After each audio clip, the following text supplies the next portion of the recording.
Well, good evening, everyone. Welcome to the May 23rd Fayetteville City Council meeting, officially called a meeting to order. At this time, we would like to ask that all would stand, ask that Rabbi Goldberg would please come to the podium and give us an invocation, following which, if we could repeat the Pledge of Allegiance. Good evening, Rabbi. Good evening. Exactly 1 week from today, we will be observing Memorial Day. And while I enjoy a good cookout, the benefits of a generous mattress sale, and this coming Sunday's 106th running of the Indianapolis 500, they are not about the essence of this sacred day. Memorial Day is a sacred national occasion to honor the memory of those who have made the ultimate sacrifice on behalf of our nation. And I will honor and pray for those whose lives made this country what has been for many and what should be for all, a land of possibility and promise. As we say in my faith tradition, may their memories always be for a blessing, and may their souls be bound up in the bonds of life eternal. Yet even when upholding their memories and praying for their souls, do we adequately honor not only their sacrifice, but that which will have given their sacrifice meaning? Do we sufficiently recognize the United States of America, not merely because it is the land of our residence, but because of those essential values it is meant to embody ever more perfectly? Those who have served our nation have come from every corner of America, every ethnic background, every faith community, every intellectual creed, and every political perspective. And those who gave their lives in that service died in the name of promoting life and liberty and the pursuit of happiness, not on behalf of any one kind of particular variation, but on behalf of all of them, which is to say, on behalf of all Americans. We may differ on how best to promote those central values, but let us at least find a shared cause in working together to bring those values ever more into reality. I was at the cemetery the other day, and I was reflecting on the ultimate equality we share when the time comes that each of us is placed within the earth. The true differences we leave behind are the legacies that we build in our lifetimes. May the Almighty give everyone in this room, our Fayetteville City leaders, and the rest of us as well, the wisdom and strength to build a legacy that will lead others when the time eventually comes to honor our memories in the manner that I hope we honor our national martyrs. May we be remembered for being kind and compassionate, for loving our family and friends, for seeking common ground to bring the ideals of our nation to greater fruition for all, and for striving to encourage everyone's life to flourish to the fullest. And may we always be blessed to make today better than yesterday, and to leave tomorrow a good sight better than today. May it be God's will. Amen. Amen. I pledge allegiance to the flag of the United States of America and to the republic for which it stands, one nation, under God, indivisible, with liberty and justice for all. Thank you, Rabbi. If you could tell us a little bit about your church and your ministry. Coming up on 3 years now, I will have been the rabbi at Beth Israel Congregation, the only Jewish synagogue in Fayetteville. We're a small community, but I am proud to bring the Jewish perspective from there, in addition to serving them, to the Fayetteville community generally, and to ensure that our long legacy as part of the proud members of Fayetteville continues for many, many years to come. Thank you for having me. Thank you for joining us tonight, sir. Thank you. Council, at this time, we will move to our announcement section. Councilmember Ingram. Thank you, Mr. Mayor. I was asked to share information that as there is a current shortage of formula for children and also mothers that are struggling to nurse, Mama's Village has a milk bank, and if you are in need of milk for your child, you can call 910-764-8314, and you can, if you do not get to speak with anybody, leave a voicemail. It has also been asked from Partnership for Children that to not try any homemade formulas. Consult with a pediatrician if possible. But there is a milk bank here in Fayetteville, and that number again is 910-764-8314. There is no cost and there is no time limit as to how long this will be available. So whoever is in need, you may reach out so you can continue to nurse your child. All right, thank you, Council Member. At this time, we have a couple of special recognitions. We would like to, at this time, ask Colonel Pence if he could meet me at the podium.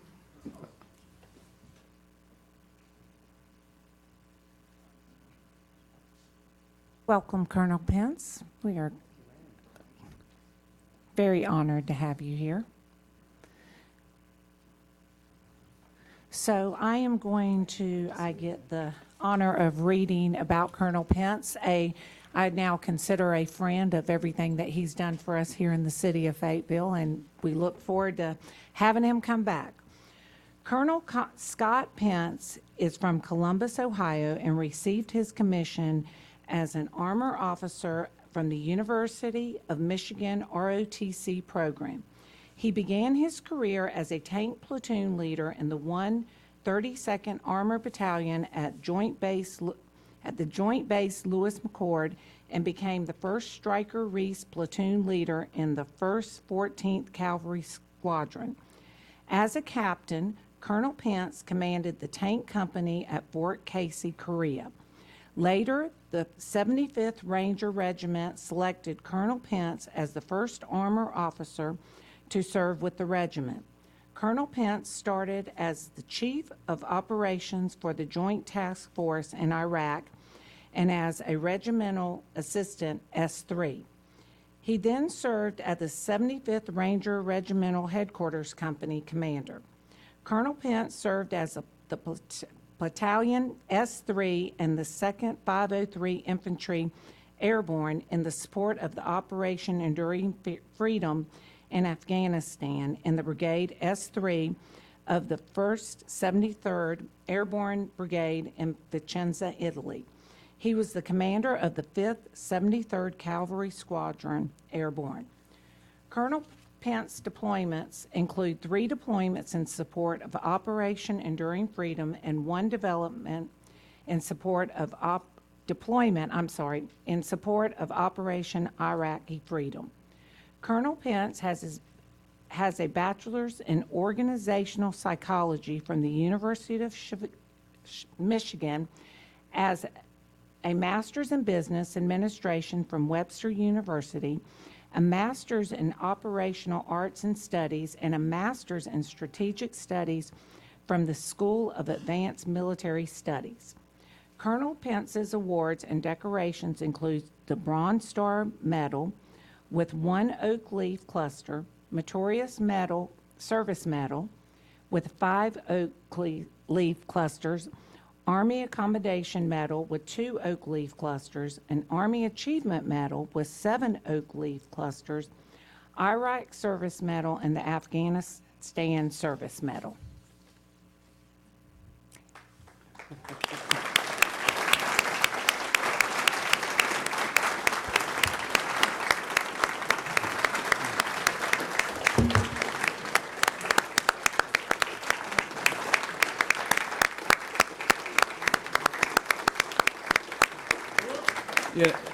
Yeah, thank you, Mayor Pro Tem and Colonel Pence. Tonight we present to you the Key to the City, which is the highest award that the city can do over the last few terms, over the last few years, but particularly years on council. We work with different garrison commanders, all of which have been very helpful, but you have been extraordinarily helpful to help the city accomplish some great things, including a long-term lease for the athletic sports center complex, which is kind of unheard of when the military and cities do collaboration to get a 30-year lease on the property, and I know you were very instrumental in advocating for that.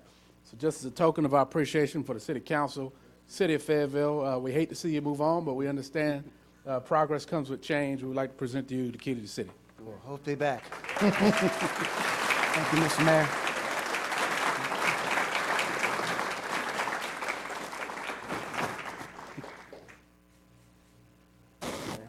Thank you, Mr. Mayor. No, thank you.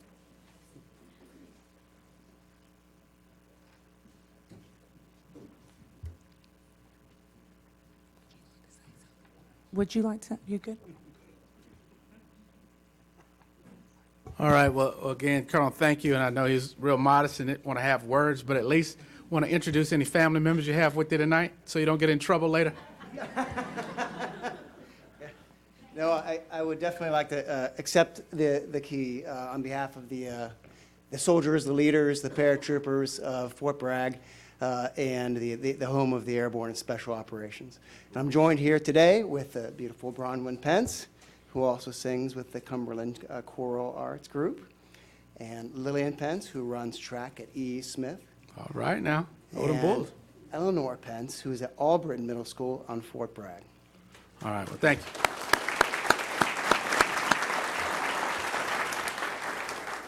And, oh, and also a city deputy garrison, Dr. Grizz, welcome, sir. Great relationship with Fort Bragg, and we're improving that every day. At this time, I would also like to ask at the conclusion of my remarks, a couple of very special young ladies, if they could meet me at the podium. That will be Cheyenne and Callie Campos at the conclusion of the remarks. Just wanted to share with you, sometimes you have to highlight our young people, our future leaders in the community. These young ladies I've met several years ago. I was very impressed by the things they were doing without any recognition, and I'll share a few of the things that they've been able to do. Said at the age of 4 and 5, they used a portion of their own money they earned from working on the set to give back and do for others. By 2018, giving back warm hugs and have become an official 501(c). And 2019 would be the girls' year that they held the first Shoe to Soul event where they purchased socks and shoes for every student at Walker Spivey Elementary, asked the Cumberland County Sheriff's Department and Detention Center to join them in washing the kids' feet, in which their eyes is the most humbling act anyone can do for someone else. The summer they held their first back-to-school kickball bash at Massey Hill Rec, and again invited the sheriff's office out to play kickball and handed out school supplies, food, had free haircuts, and also beauticians helped the young ladies. There was also an event for parents on how to look for jobs, fill out applications, create resumes, and if they needed clothing, that was also provided as well in order to change the lives of the parents and the lives of the children. This was also the year, they were very busy in 2019, that they would hold their first ever Christmas Blessings event, but it was a little different from what is being planned today. Originally, they had invited 30 students to meet them at Walmart in Hope Mills, and the plan was to have the girls and Walmart volunteers would take these children Christmas shopping, but only one of the 30 young ladies invited children showed up. Instead of becoming discouraged, they quickly acted and stated that there may be Christmas blessings that weren't meant for the 29, which was meant for the next 29. So they walked through Walmart and continued to give out gifts for the community. It wasn't long after they entered the world of fashion, where they've been published in several fashion magazines and have graced countless runways, including New York Fashions Week on several occasions, Tommy Hilfiger Fashion Show in New York Fashion Week. But one of their biggest accomplishments was when they were invited to an all-expense paid trip to London Fashion Week, not only as models, but to showcase their own clothing line, Royalty Couture, by the campus girls. Becoming runway models was advice given by their agent to help build confidence by designing that which was a hobby from a young age, but they became serious when the girls started to make prom dresses for high school students that couldn't afford them. To make a long story short, someone found out what the girls were doing, and they were invited to Charlotte to showcase their line, which led to New York in September, and were on a plane headed to London Fashion Week in February of 2020, both as models and now international designers. So this is just a snippet of what these young ladies have been able to do in an incredibly short period of time. So Cheyenne and Callie, if you could meet me at the podium.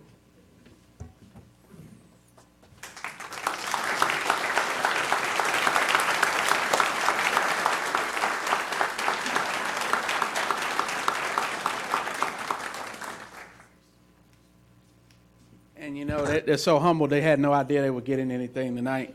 I was able, probably about a month or so ago, to meet them at Ferguson Easley School, which is an elementary school that I attended myself, and they gave out shoes to the kids, which was very appreciated. You know, these children were so excited to get new shoes, and those who needed it were identified by social workers and the guidance counselors as to who would best benefit. So ladies, keep up the great work. We would like to bestow upon you the highest award by the city. So this is for Cheyenne.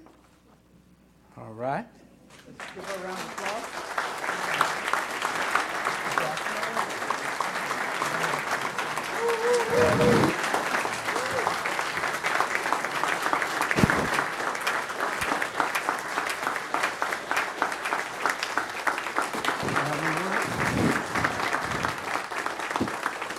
I would like to thank everybody that we met, all the Walmarts, all the Food Lions, and especially all the people that helped us. And I would like to thank my sisters, my brothers, and Miss A. And I would also like to thank my beautiful mom, how she helps us so much and drives us. I also like to thank my dad for always pushing us and keeping us humbled. Thank you. I'm glad you talked because my heart was pounding. Thank you, everyone. Thank you for coming out to our events. Thank you for everyone that supports us. Wow, my legs are shaking. There's a lot of people. I'm scared. This is amazing. Thank you guys so much. And it was all up to God to use us to help other people. So thank you. Thank you.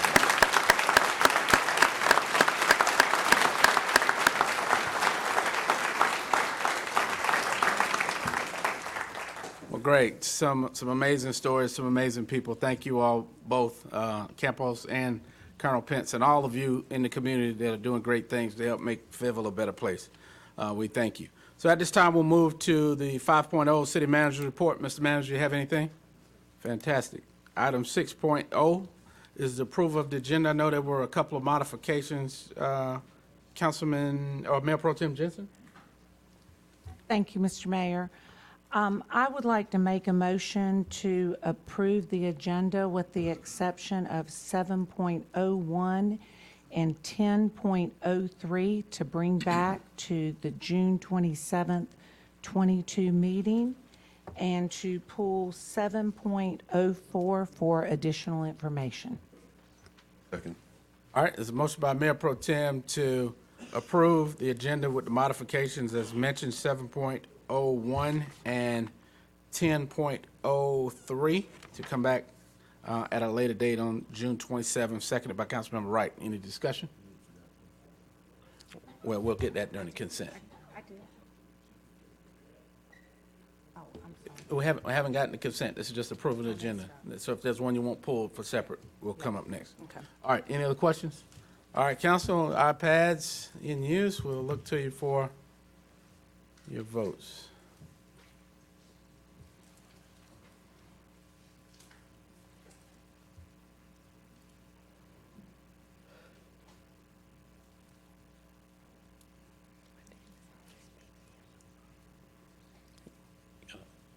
Gotta walk back out of there. Go back out. And then hit join. Hit join.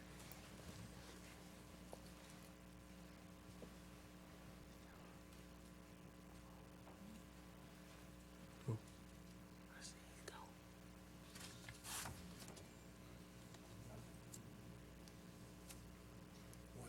All right. Madam Clerk, that is unanimous. Motion carries 9 in favor, none opposed. Item 7.0 is the consent.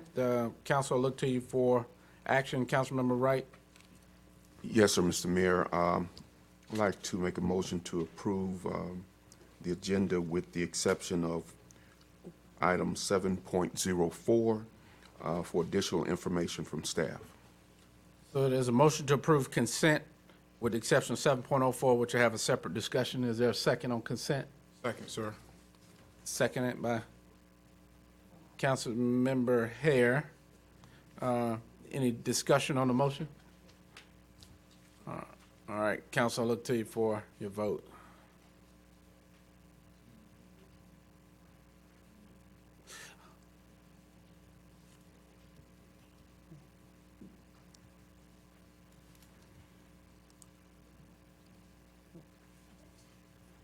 All right, Madam Clerk, the motion carries 9 in favor, none opposed. Item 7.04, Councilmember Wright. Yes, sir, Mr. Mayor. I'd just like the staff to come forward to speak with the listening audience and civilians concerning the Mid-Carolina Council governmental grant at this time. Thank you, Mayor and Council. I'm Randy Hume, Transit Director. This is a grant for basically of federal funds that comes into our area for seniors and disabled programs. Typically, in the past, they always went to nonprofits and they went to the state. We didn't get any, and in 2012, they started allocating some to urban areas. So we work with FAMPO for distributing those, and they take a competitive process. And so these two grants were ones that were submitted last year by Hope County and by really Cumberland County through Mid-Carolina Council of Governments, and they are for they're for one of them's for services for areas that we do not serve within the county and the urbanized area of the county. And that's the Mid-Carolina Council of Governments. The other one is for Hope County, and they're, of course, these are in our urbanized area, and they're installing bus stops and some bus shelters for their system. Again, these are funds. It would be nice if we could use these on our fast track service, but they're not allowed to be used for things that are required by ADA, like our normal services. So there's a limited number of stuff that we do. We've applied in the past for some sidewalk projects where we add bus stops and things like that. But these were selected, and again, the Mid-Carolina or Cumberland County funds are 100% funds because of the some of the COVID legislation related to Carissa, so they're able to get 100% funding. I see the summary. I see in the summary here where it enhanced mobility for senior citizens and individuals with disabilities program. Does that fall under that, sir? That's exactly what this is. That's what these funds are for. That's what I wanted you to explain to Okay. people. Okay. Thank you. Thank you so much. Thank you. All right, thank you, Mr. Hume. Councilman Wright, I'll go to you for action on this item. Yes, sir, Mr. Mayor. Make a motion that we approve item 704, approval of the Mid-Carolina Council Governmental Grant, Hope County Federal Transit Administration. Second. All right. Council, there's a motion on the floor by Councilmember Wright to approve 7.04 as mentioned, as seconded by Councilmember Ingram. And Council, I'll remind you to please use our motion tabs on here for motions and seconds. Any discussion on the motion? I'll look to you for your vote.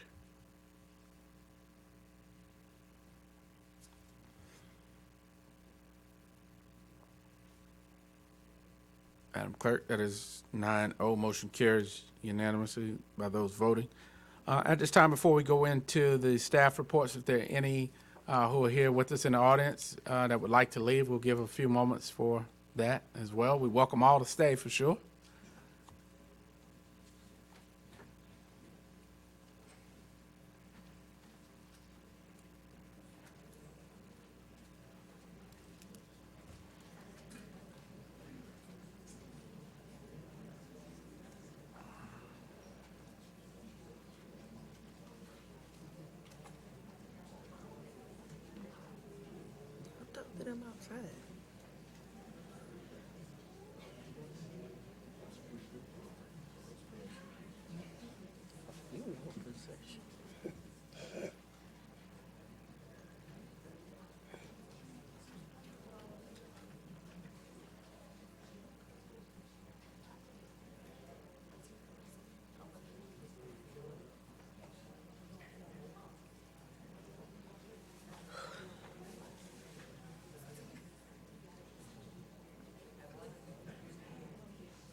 All right, council, we'll move on to 8.0, 2022 Fire Department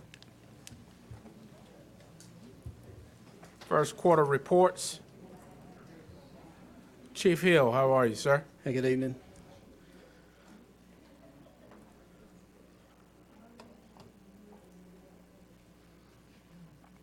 All right, good evening, Mayor, Council, Mike Hill, Fire Chief, for those first timers. Looking to take a quick look back at the first quarter. Not very remarkable for us, only a few standout metrics, so this should go fairly quick, being mindful of your heavy agenda tonight. We'll start with my favorite topic. We'll talk about our people a little bit, and we'll pick up right where we left off last time, talking about retention. During the first quarter of the year, we experienced 21 separations from the department. Typically, or from an average for the last 3 years, we've experienced just under 30 per year. So to have 21 in the first 5 months is something we definitely got to keep our eye on, but I don't think it's quite as bad as it seems. So we currently have 13 vacancies, which is exactly where we've been for the last 3 years at this point in our hiring cycle. We graduated a recruit class back in April, and we have a new class that starts next Monday. And this one, the math looks kind of funny. This is where I have to remind everybody we use the overhire strategy to cover the vacancies that we know is going to occur through natural attrition as the academy is going on. 10 promotions in the quarter. A lot of separations at the beginning of the year were from retirements, which led to some promotions, and over 16,000 hours of firefighter training completed. All right, look at our call volume. Nearly 6,500 calls for the first quarter puts us back to what we typically experience in a pre-COVID environment. Looking at our call distribution, 67% EMS calls is what we normally enjoy. But I've mentioned to you in the past that this slide doesn't change much. Well, this time it did. Where typically we see about 3% of our calls being fire-related. For this year, about 6% of our calls are fire-related, which we'll talk about a little bit more here in just a second. This slide carries me in some data that I owed you from the last time that we come and talk, when we talk about how busy we are. This is a comparison of our call volumes compared to some of our peer cities. If you look at the first graph on the left, you'll see some of the smaller municipalities, smaller departments to our left. We're just a little bit north of middle, and then our larger cities to the right. And total call volumes progress naturally a lot commensurate with the size of the cities. In an attempt to normalize the data, we did a per capita calculation, and you can see we're still just a little bit north of midway, but something interesting happened, which our larger municipalities moved back to the left. So to say that we're a little bit busier than some of our larger peers is a true statement on a per capita basis, but still the variance is very marginal at best. So I don't see us really standing out from being that much busier than anyone that we compare ourselves to. Response times, we're still enjoying a total response time of just a little over 7 minutes, which is staying pretty consistent. A little more granular, we're looking at our fire calls specifically. I mentioned our fire calls had increased 81% for total fires for the quarter. Fortunate to have no fatalities, very minor injuries, no firefighter injuries. Our dollar save ratio slipped a little bit below the 90% threshold where we like to keep it, so we'll keep our eye on it. If we look specifically to the orbital graph on the right, when we're looking at structure fires, actually 10 less structure fires than we had over the same period in the previous year. And the rest of the metrics that surround structure fires are normal compared to the last couple of years and then within our target range, with the exception of incendiary fires or intentionally set fires. We have seen a pretty marked increase in those. Chief Hawkins and I are working on a program now where we're looking at sharing some resources, and we're putting a little more attention on these intentionally set fires. Still looking at fires, majority of fires in a residential setting, which we would expect. But if you look at the brush fires, this is where the call increase came in for this year on 151 brush fires. January and February were very dry months, very windy months, and we saw a huge increase in the amount of brush fires that we have. Fortunate in the community, we don't have a really big wild and urban interface issue. Most of our large expansions of woodlands are associated with the PWC watersheds, which are swampy by nature. Makes them a little bit hard to get to, but they are typically more slow burning fires. We didn't really have a standout significant fire to talk about as you've seen in the past. So I broke this down a little bit from 3 different calls I want to mention real briefly. From a life safety perspective, the most significant fire is probably one you didn't hear about. We had a fire at Mount Sinai Apartments where we actually rescued 12 people by ladders from the second floor of the building. From a property loss standpoint, some Head Start huts on campus of E.E. Miller. But from a economic impact, the restaurant and salon on Riley Road, which there's a picture in the top right corner of the slide, probably had the biggest impact to the city as far as loss of revenue, loss of jobs, loss of business, and that kind of thing. Before we jump away from fires, we did have one interesting call that we wanted to draw attention to. Typical 1,200 square foot single family dwelling. You know, you hear us preach about paying attention when you're cooking. You hear us beat the smoke alarm drum to death. You also hear us talk about, maybe not so much about sleeping with the doors closed. Well, here's a perfect example of why you should sleep with your doors closed. Like I said, typical house, food on the stove. You can see the fire gutted the kitchen in the pictures. But if you look at the picture on the right, this is just a few feet down the same hallway. If you notice the very right-hand side of the picture, you can see the door is charred on the outside, but this door was closed. And that door being closed kept all those products of combustion out of the sleeping area, which buys us time. And that's the time that we need to hear that smoke alarm, hopefully, and be able to feel the door, notice it's hot, and use your secondary means of egress to get out of the window. So here's just a perfect illustration of why you should sleep with the doors closed. Our heaviest call issue, EMS. Total calls stayed the same as we experienced over the same period last year. Vehicle accidents down a little bit, overdoses and cardiac arrest up slightly. One neat thing this quarter, Cape Fear Valley hosted their heartfelt banquet. They recognized about 40 firefighters for their efforts in cardiac arrest saves. And this is a neat event where the survivors come to the banquet and the entire continuum of care is recognized, from the telecommunicator to answer 911 call, the firefighters, the paramedics, the emergency room staff, all the way up through the cardiac surgeon. Everybody that was involved in this patient care is brought together at one time. So it's neat to see 30, 40 people that's responsible for saving a life. Hazardous materials calls, they are up a little bit, but the increase is directly related to the increase in natural gas releases. A lot of utility construction going on in the city, something that we expected and something that we are realizing. From the fire marshal's office, new plans reviews stay consistent with what we've experienced the last couple first quarter periods. Fire inspections are up. We are levying a part-time fire inspector position that's grant funded, realizing the fruits of that with the increase in fire inspections, but also comes with increased fire inspections. We see an increase in fire code violations discovered. Most violations this time were related to fire protection systems and exit sign violations. All right, this slide, the brevity of the slide really doesn't do Sparky justice. In the first 90 days, we had 190 individual in-person activities that were documented. And this is anything from school visits to teaching classes at businesses, car seat installs in clinics. Really busy on the community risk reduction and the life safety front. 242 smoke alarms installed. June is normally our biggest month. We do have a campaign planned for June 4th, but we don't know exactly how big the campaign is yet because we're a victim of like most people, the supply trade. We're having a hard time getting smoke alarms. So we are having an event. We just don't know exactly how large it will be at this point.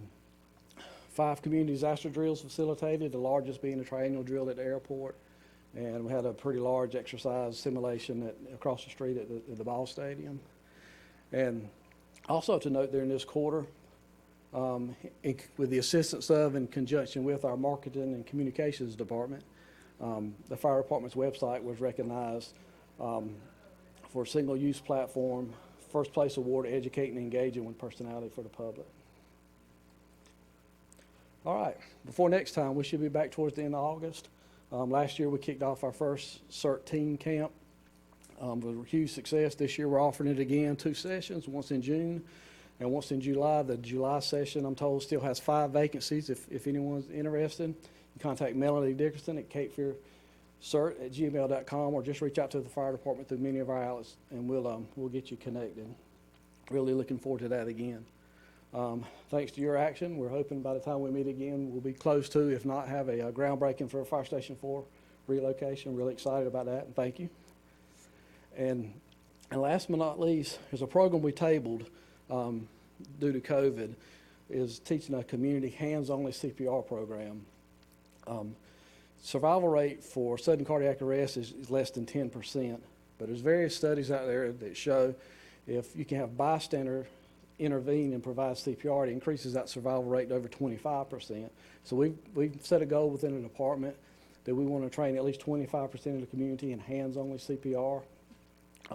So you'll really see this program ramp up and roll out. We really want to get council involved in it, whether you participate during a community watch meeting, or maybe we can steal a few minutes of a dinner meeting after you come back off summer break. It's only about 10 to 15-minute training sessions for this program, so we really hope that you'll be willing and participate with us, because it's something we want to push out to the community.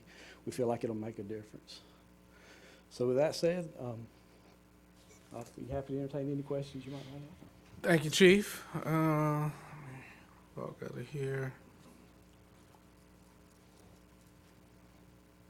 All right. Okay. All right, do have a couple questions. Councilmember Ingram and Hare. Thank you, Mr. Mayor, and good evening, Chief, to you and your team.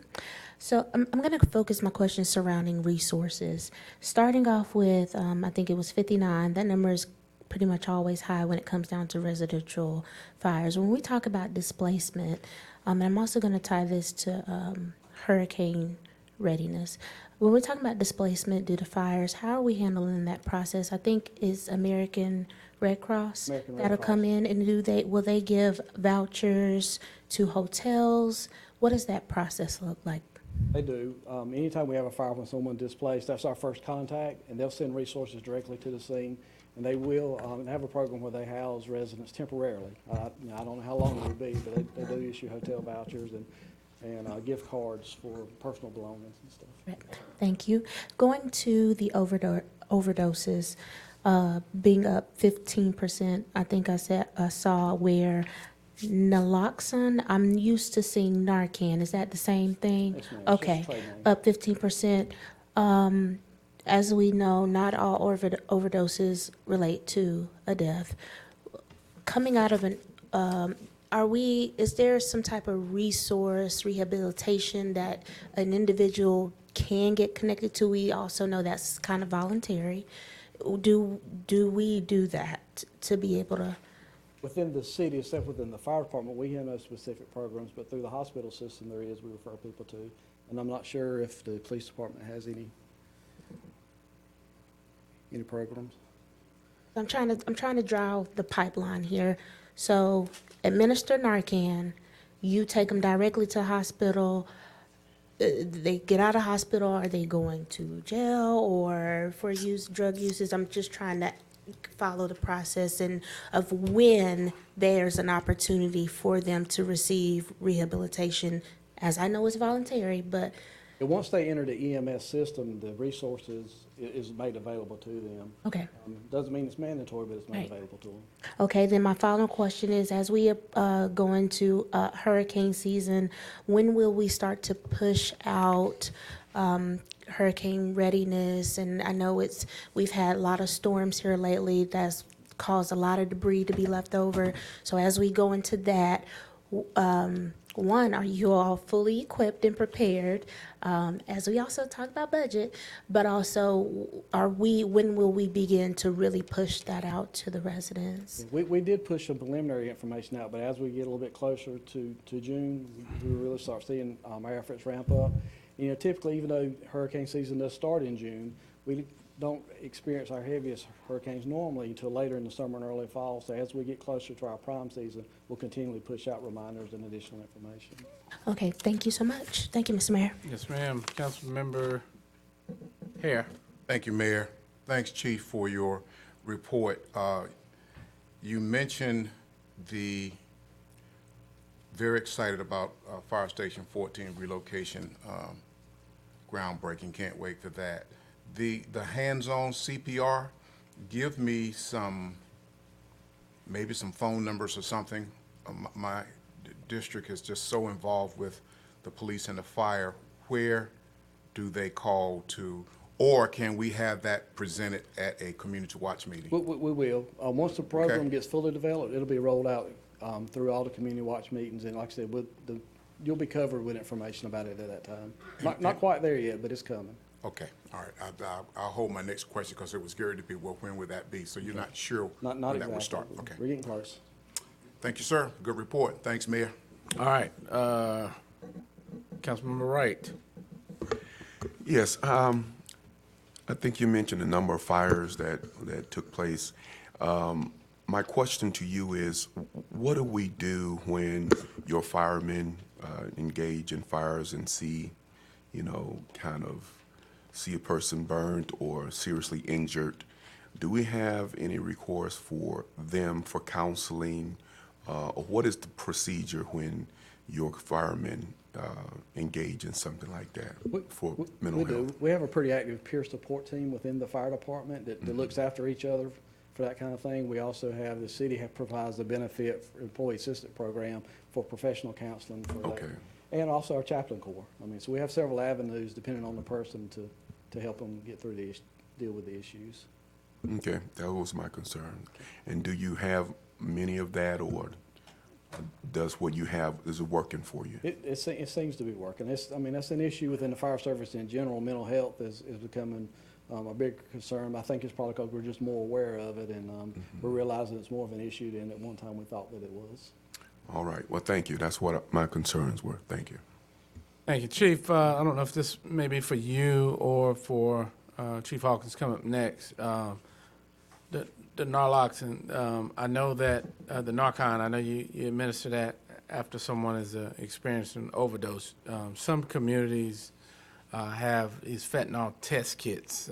Is that something that you all have? Is that something that can be made readily available for the public? I know back in the 80s or 90s, some communities, when people were using IV drugs to slow down the spread of diseases, were giving out syringes. You're not encouraging drug use, but it was happening. So I know a lot of people are dying from fentanyl overdoses.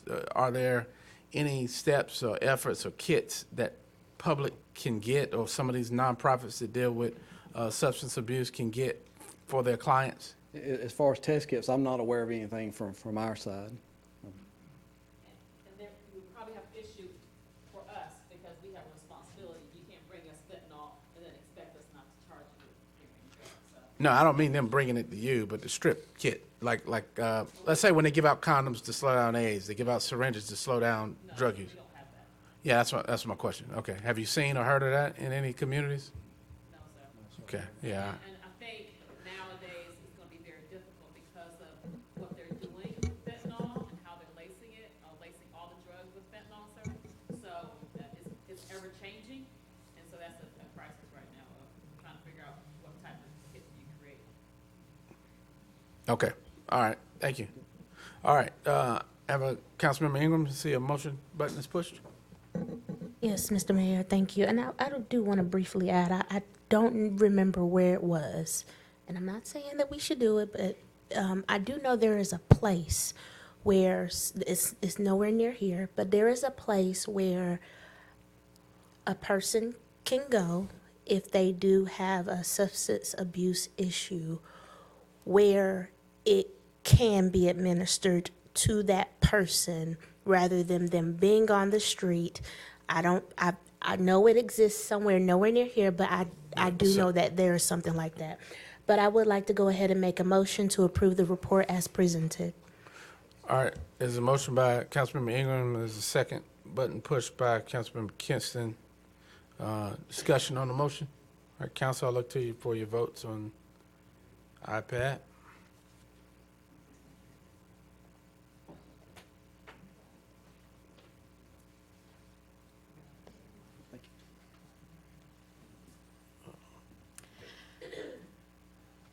There you go. All right, Madam Clerk, that motion carries 9. The order received a report. Thank you, Chief. And Chief.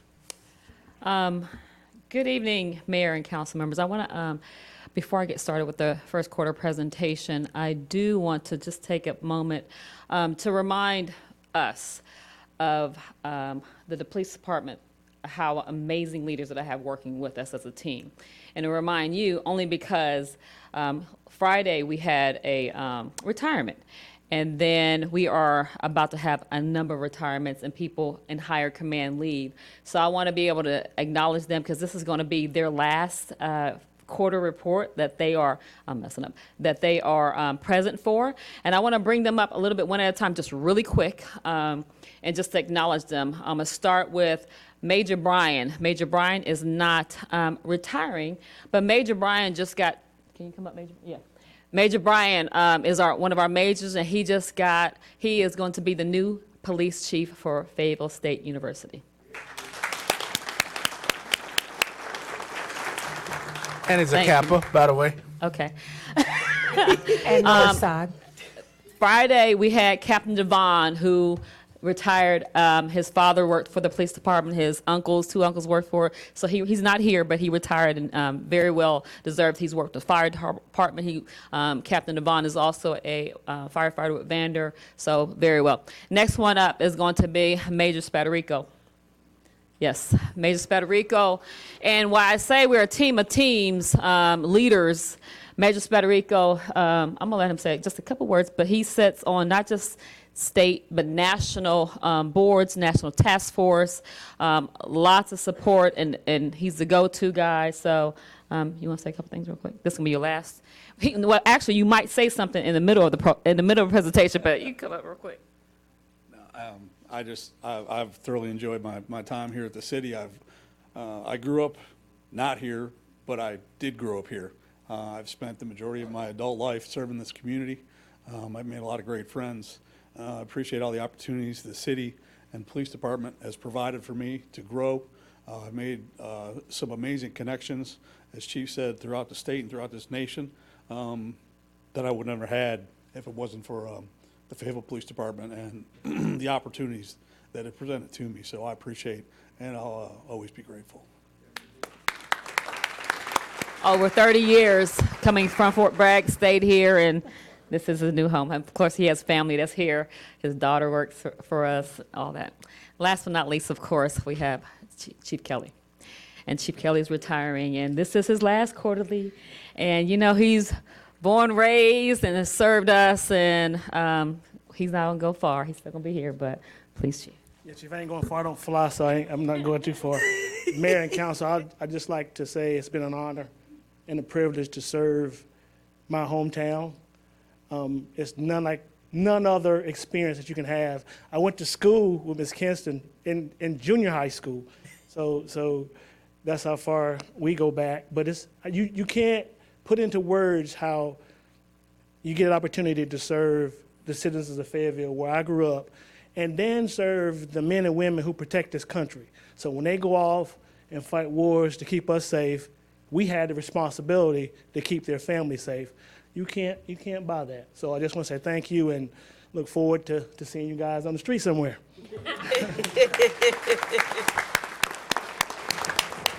They are a team of teams, and we have been blessed to have them. Chief Kelly, I'll deal with you after.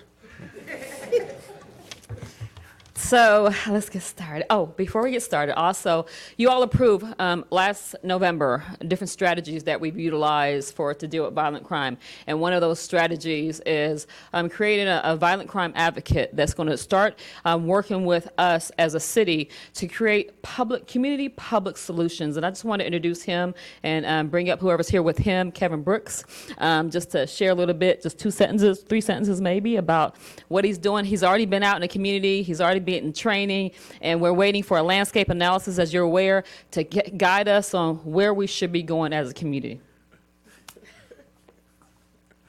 Good evening to all the councilmen and mayor. I am honored to be the chosen person to lead a community advocate group. We have started a program that will be here for years to come. So I'm very proud of the team that we've assembled so far. We got quite a few more people to hire, but Mr. Demetri Murphy has been doing work in this community for several years. We go back Uncle Square Days, and Mr. Mark Sweezy is also on our team, and they are outreach coordinators, and we'll be working on quite a few things. I've heard some things from the fire department that we'll be partnering with. We've already received our first level of training up in New Jersey. Shout out to Major Braden for his outstanding driving in those streets. But we look forward to coming back and telling you a little bit more about what the PROVE project is. And PROVE is an acronym that stands for Proactive Responsible Outreach Over Violence with Education. So our purpose is to touch every ounce of what Fayetteville can do, make those resources more available so we can do things that are possible to prevent crime before it even happens. Thank you. And as he pointed out, Major Braden is now our new Assistant Chief of Police. Major, can you stand up? So, okay, let's get started. Just want to level set, just as a reminder, what we've been doing over the past at least 6 years, but it's been longer than that. When we talk about overall crime, just as a reminder before we get to the first quarter, there will never be a time where we as a city or a police department will be facing where there's zero crime. So we've been planning to say, how do we keep on working? How do we adjust? And what type of strategy do we use? Because at some point, we're going to go up again. But we have been decreasing our overall crime, persons and property, at least for the last 6 years, but longer than that. As we break it down for the last 6-year trend, we've also seen it from 2016 even to last year. And if you look at, that's inclusive of everything from homicide, ag assault, rape, all crimes against persons. That's what that trend looks like.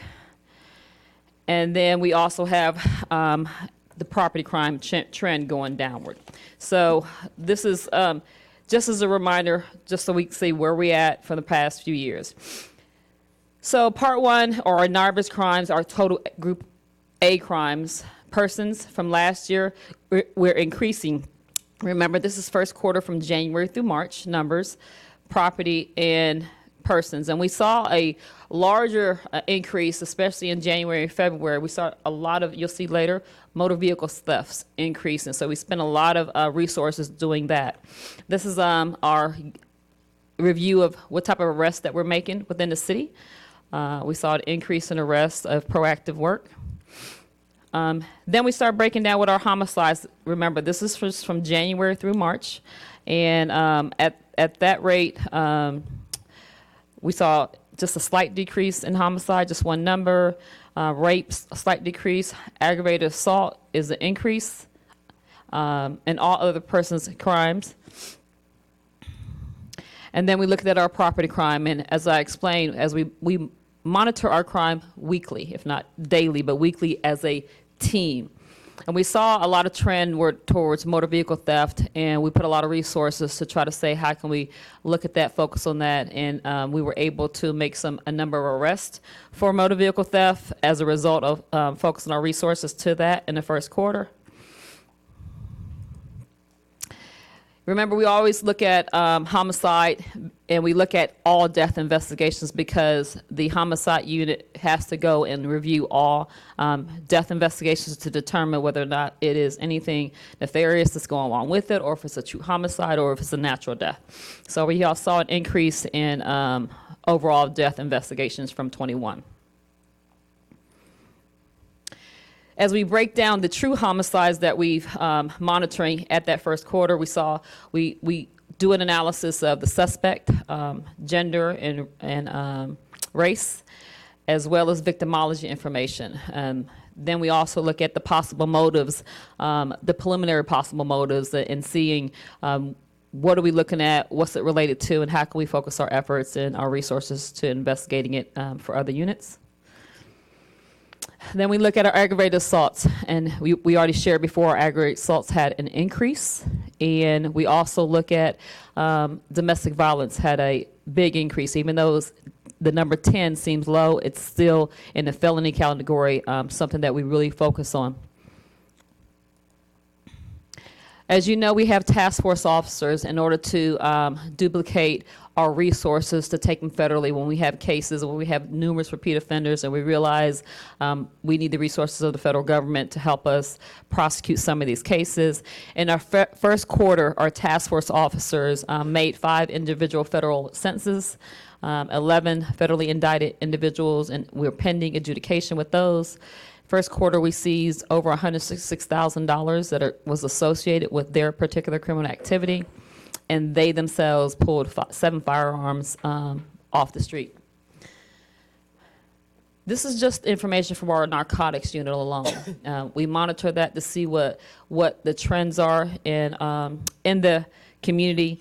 And if you break this down, basically for what it looks like, you saw no heroin only because they're starting to lace fentanyl with a lot of other drugs. So if you can see the increase of seizures from fentanyl that we're doing, and how much cocaine we've taken off compared to the last quarter of last year. And then the focus on how many arrests, and this is just the narcotics unit alone.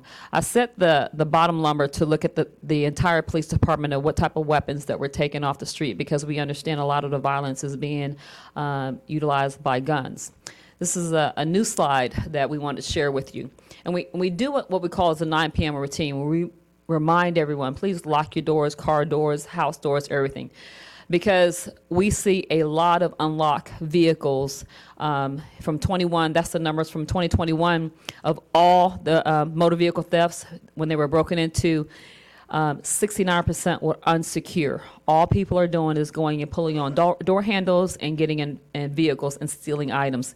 2022 is the same, close to 60% is unsecured vehicles. And then we did another data search for 2021 to look at out of those motor vehicle break-ins, 267 had weapons or ammo or within that unsecured vehicles.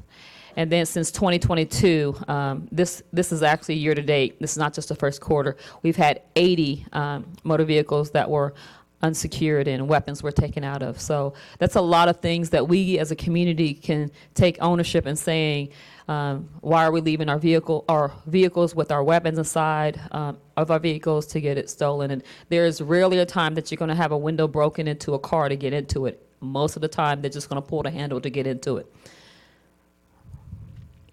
Our clearance rate, this is still 2022 numbers because it takes a second for the reconciliation from the FBI to come and look at our adjustments. But clearance rate, remember, from last year is in the gold color is our comparison to the previous year, and then the gray comparison to the national average of clearing rate. That's the investigation of it.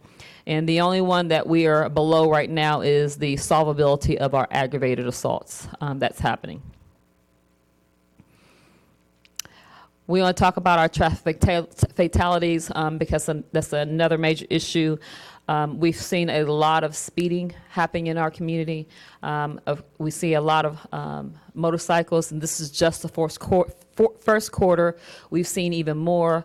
We've had campaigns with Highway Patrol as well as local other agencies. We've gone to talk to, invited and talked to Fort Bragg and had sessions with soldiers, because we also seen a lot of military individuals involved more recently. So this is the comparison for just the traffic unit alone. We also, as you know, monitor our 911 calls, our Party 1, Party 2, and we've seen an increase in our calls responses, at least 6,000 more in the first quarter. We talk about our Office of Professional Standards and what we evaluate and what we investigate. We monitor that, and you can see we haven't had as many citizen complaints coming into the police department as we did the first quarter of last year. This is our staffing as the first quarter, and we compare that also from the previous year of where we were. In the previous year, we're up this year in hiring, up 13 from previous last year, but down in non-sworn. And we also talk about our community engagement opportunities. In January, we were at PAL Shop with a Cop. We had our first quarter faith forum at Village Baptist, where we covered breaking and entering motor vehicle. We had a detective respite present, and we also discussed crime prevention videos and tips for the crime prevention unit. We had our first Citizens Police Academy. We'll have another one in the fall. We, as you know, we do Special Olympics. We had our first polar plunge. And then that is it, and I'm open for questions. Thank you, Chief. This iPad logs out. All right. We have a couple of questions. Start with Councilmember Ingram and Hare and Kinston. Thank you, Chief Hopkins. I think I got a lot of my questions answered about overdoses and whatnot. I want to focus on two things: drugs and the amount of drugs. When we just kind of trying to connect the pipeline here, when we are processing these items, and we know that we only control a portion of it, and then it goes to our judicial partners as to what sticks, and what we had concerns about early on was these offenders getting right back on the streets and doing the same thing over and over again. Where does, just for listening audience, where does the police department stand when making the initial charge and then relaying the information over to the DA, so on? Because there are a lot of concerns of, well, you keep putting these same people back on the streets, and so can you talk about that process very quickly? Yeah, so our responsibility is first to identify the crime and make the arrest. After that, it's out of our hands what happens to it for whatever reason, however bond is set, prosecution, all that is not within our control. We just continue to do our job. That's why we have if we do an assessment, a lot of different repeat offenders, because we do our portion of it, and we're going to still keep doing our portion. We advocate when there's violent situations. If someone needs an electronic monitor, we'll advocate for that. But it's still up to the court and to the judge whether or not they do that. Thank you. My second question and final question is, we're looking at new hires, and I think a good amount of new hires have been made, which is good. And also, we are seeing individuals retire, which is also good. They've done their time, right? When we look at the new hires, right, and I'm trying to find their babies coming in, and we have seniors, not seniors, but senior knowledge that's walking out. What kind of resource is available to give real life knowledge? So not just data and numbers, but really being able to connect. And I was teary-eyed sitting here because Me too. He got Officer Spadarica, I've been able to connect on a community level. Yeah. So what type of resource is available to those new ones being able to come in and really connect to our community and not just always follow data and numbers? So I thought you were going a route asking about the continuity of the leadership, but you're asking how are our officers and our employees getting involved with our community, correct? No. How are the new officers Yes. that are coming in, first time being an officer, Yeah. how are they getting, it's like a mentor. Mm-hmm. How are they getting that level of, oh, I'm gonna look out for you. Yeah. Well, this is something I wouldn't necessarily, I would do it differently. How are they getting that? We have the responsibility of leadership is to make sure you build and maintain other leaders within the organization, to include field training officers or to include seniority of individuals that we know. It is also our responsibility to send people to get trained when we see they're lacking on something. We take it very seriously. That's why, although Chief Kelly is retiring July 1 and Major Spadarico July 1, we have people already getting their knowledge and transitioning in those positions as well as the other ones underneath them. And it goes all the way down throughout the organization. They may be, as you titled, babies, and meaning to me, it's a young department, but it's not indicative of their age. We have all different ages of new hires coming on, all different type of wisdoms, and that's what we want. Ultimately, we want a character who of an employee and an officer who seeks out to understand the people around them, seeks out to understand the importance of working as a team. So as Chief Brayton steps in, now he goes in his assessment and say, where's the need come, and to what do I need to train, and where's my weaknesses? So, Thank you. And I ask that because when we talk about community safety, and we're used to seeing, Councilwoman, we need to. and we're used to seeing that same person, and we start to see new faces, it gets a bit uncomfortable. So I just wanted to kind of ask that. Thank you. you're welcome. Thank you. All right. I think you said Kingston in here. Yeah, Councilmember Kingston. Yes, thank you, Mayor. Chief, I just wanted to see if you can give us a quick update on the micro grants. It is still open. It's still open and is not closed until the 28th or 29th? 29th, thank you, 29th. So please go to the Economic Development website, send it, click on the link micro grant, submit an application. I know we already have some in, but it's still open for everyone to submit applications. The manual is on the Economic Development website all the way at the bottom. Just click it, and if you have any questions, ask me and I'll send it to you. Thank you so much. I do definitely encourage the community to participate in the micro grant so that we can do, some things to reduce crime. So thank you Yeah. for explaining that. Thank you, Mayor. Thank you, Councilmember Hare. Thanks, Mayor. Thanks, Chief. I was just going to ask That was a that question. same question because I blow it up so much with my community. So thank you for that report. At one of my meetings, and there was a report that was sent out. That's not the correct word I'm looking for. When we just started using the license tag cameras. That's that right, license correct? plate reader cameras. Okay. Yes. And we had the success was pretty good of that. Yes. And I was going through my cam. I did not see, unless it's tied into individual stats in here. Could you give us a little short report on how successful we've been with that? It's every day rolling, and I presented it in the camera, the camera Okay. where we are, the status. When we first rolled it out in December, we had immediate proactive results, Right, and right. every day it's been results because not just solving before crime.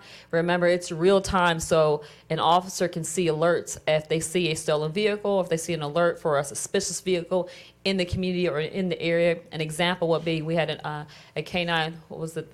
It was the I don't want to get too much details in it. Sorry, I don't want to mess up the investigation. But an officer coming to work was able to see a suspicious vehicle that had a tag that we really wanted this individual, and started in that direction, saw them, and we were able to capture those individuals in real time. So Been it's very very successful. successful. Yes, sir. One other question, and because I have you here tonight, if you could just speak on it, even though we've spoken or emailed each other back and forth, that was about the quarterly meetings. Yeah. A lot of my community watch leaders were involved when going to quarterly meetings. I think it were meetings where all the community watch leaders came together, and I think they used to come over here to headquarters. Is that now called the Faith Forum? It is not, and I'm not familiar with that, so that must have been before me.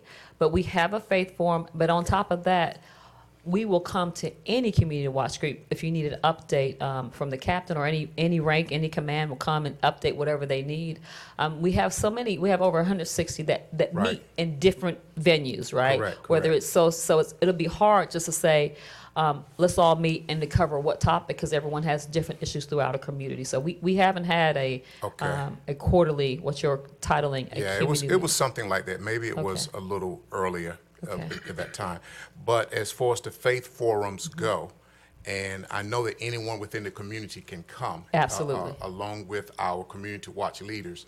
How is that network where everyone knows? But I'm mainly kind of talking about my community watch leaders. Sure. We're going to push it out once again to all community watch leaders, the faith group. We post on our social media. We have like a rolling faith email group, but we also open it to the public. So it's not just restricted for faith-based leaders. Yeah, so that email goes directly to them and say, okay, the faith forum is coming up such and such date. We'll push it out, and we also push it out at community watch groups. Okay, because I've got some emails for you. Okay. Okay, thank you. Thank you, Mayor. Councilman Wright. Yes, Mr. Mayor, thank you. I want to make the motion to receive the report, but before that, I had a question. I have one or two more I need to get to. Yes, sir.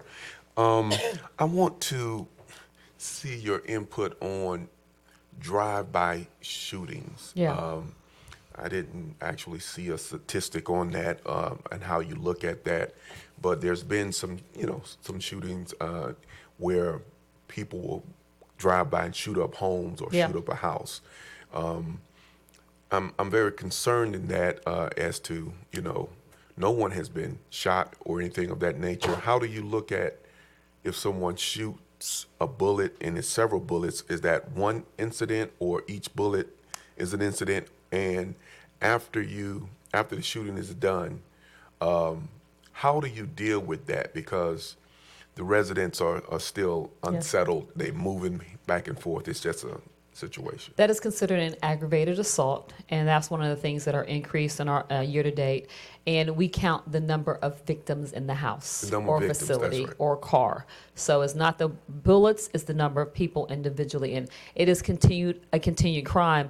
And remember, we have the NIBIN system. So not the NIBIN system, the NIBRS, thank you. That NIBIN, thank you. The reports, yeah. NIBIN allows us to connect the projectile bullets. Okay. And we've seen a lot of success with that as well. So when we go and collect the evidence, which is the projectiles, we're able to connect if this gun is associated with this gun, and then so we continue to investigate it. It is not closed, and it's not. So we monitor that and investigate those. If they give a name of an individual, We need that.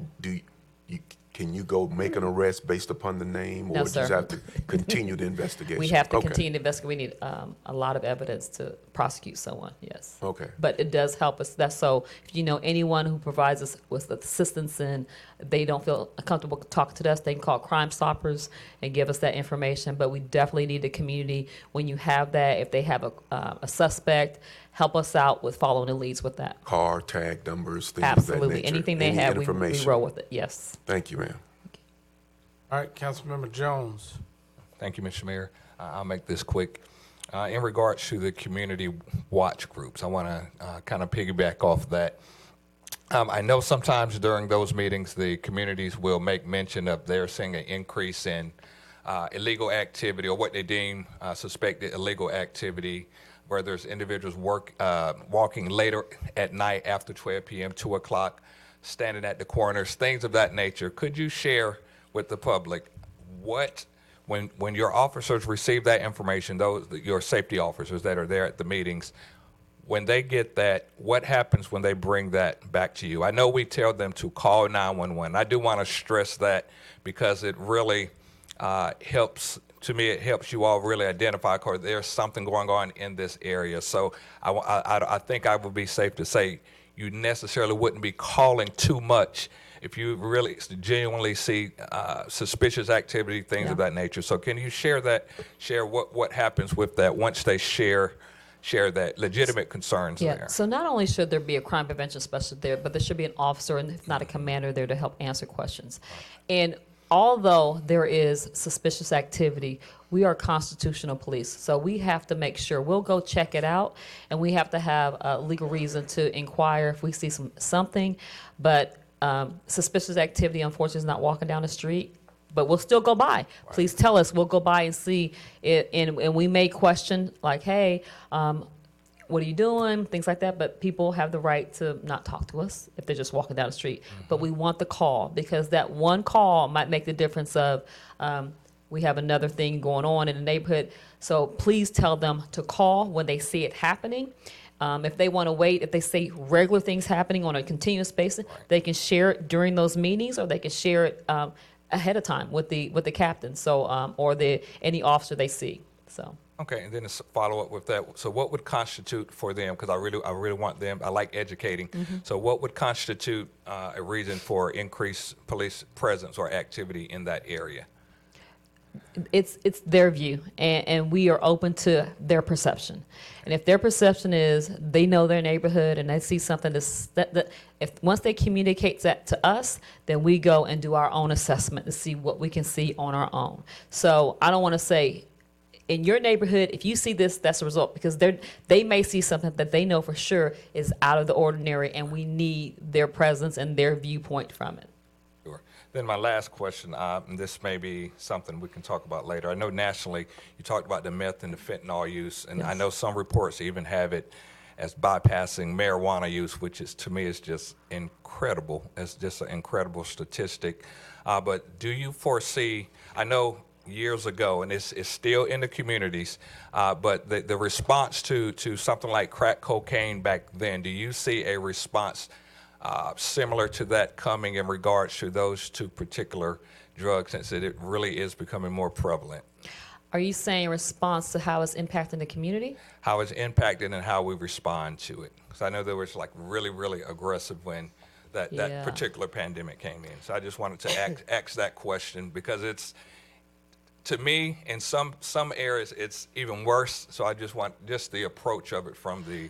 So from the approach of it, what I've seen is definitely as we get the community involved and we look for resources for, like Councilwoman Ingram said, for where they can go get treatment. That's what we're looking for. Hopefully, the community to start gaining and that benefit to get people off. But we know that's a challenge if you keep changing the drug and keep changing the type of drug.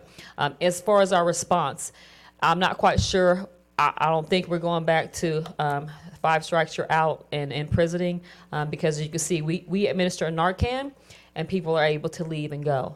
You know, we know it's an illness, we know it's a sickness, but if we catch you with drugs, we are going to arrest you. Right. Thank you. Real quick, I don't want to belabor this, but he took one of the questions I had. So there's a 2,000% increase in meth seizures from 21 to 22, and there's a 500% increase in fentanyl.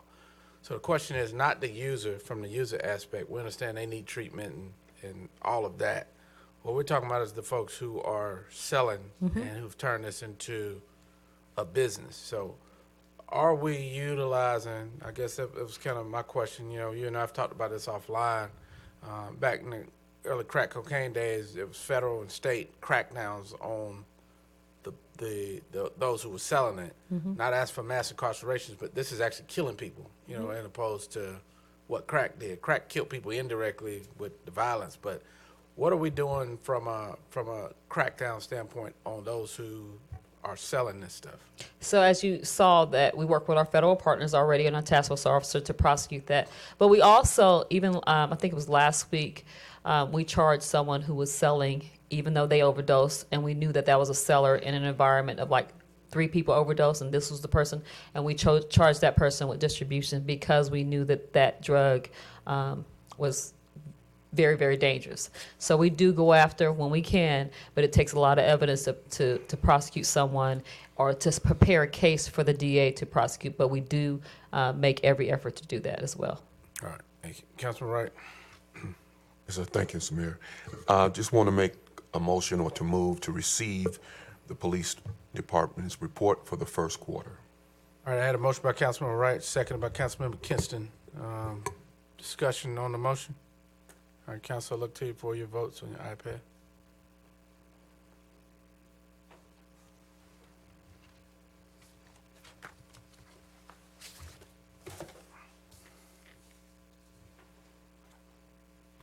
All right, Madam Clerk, the motion carries 10-0. Major Spederico and others, good luck to you. Thank you for your service. Chief Kelly, I'll deal with you later, buddy.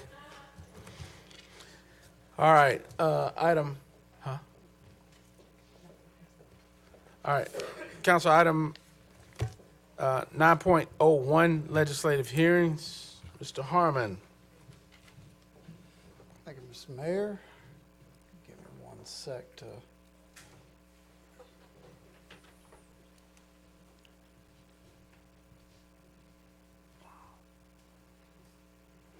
Thank you again. So the first case that we have before you this evening is P2214. This is a conditional rezoning request. It's currently community commercial. They're looking to do a community commercial conditional zoning, looking to expand an area used for to park mobile classrooms. When this went before the zoning commission, they did recommend approval, as did staff. It is, however, coming to you on an appeal. The appeal was filed after one of the neighbors who has concerns over it was unable to attend the zoning commission meeting. So this property is located at 505 Forsyth Street. They're looking to expand about an acre into an area where they already are parking these same type of mobile classrooms. And these are basically the back end of an 18-wheeler transfer truck full of equipment for these classes and research. They're used by the U.S. Army, and they can be explained a little better later, but they take them out all over the country for training. To give you an idea of where the property is located, this is actually the entirety of the properties. We always, for notification purposes, send out the entire property. But if you see right here, this kind of little corner, that's the area where they already have this mobile classroom parking. And then just to the right of it, kind of in this area here, is where they'd like to expand. Again, all of this area is zoned community commercial, except for this one little area here that's already conditionally zoned for these mobile classrooms. Current zoning, again, is the CC, the community commercial. You can see the area here in the hatched is the current conditional area. And they're looking to come out right here to the east of that for another acre to add into it. Our land use plan calls for neighborhood mixed use. You probably noticed a while ago this strip running behind the property. That is a active railroad track there. Just a couple of photos of the property. There's two ways of getting into this area where the trucks are parked. One here, which is just beside of the railroad tracks. They're right here on the other side of this group of cypresses. And then just a little further down Forsyth, there's a second entrance here, and the parking area is back in this area. Again, to the north, the railroad tracks that border the property. To the west, this is the part where the trucks are currently parked. So that's what they kind of look like sitting out there.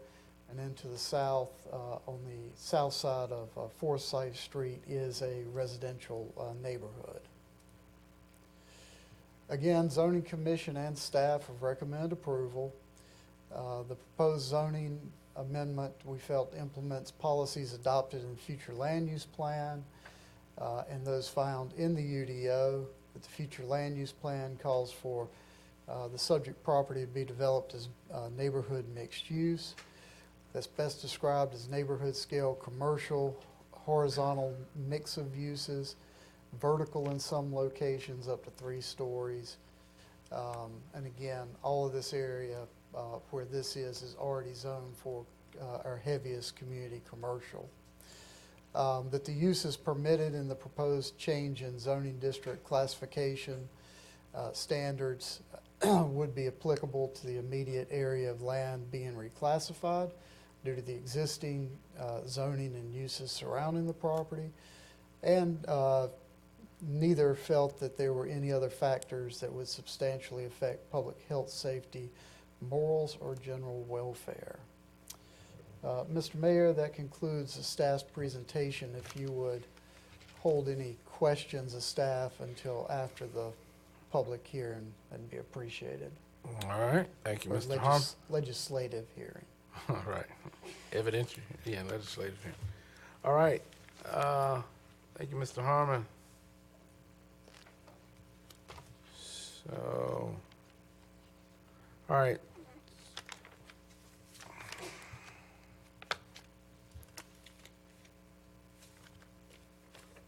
Well, I was looking for, we've got different language for the evidentiary hearing, Madam Attorney. Let me verify.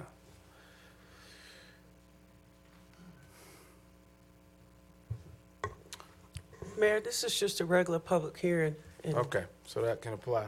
So this needs to be updated then.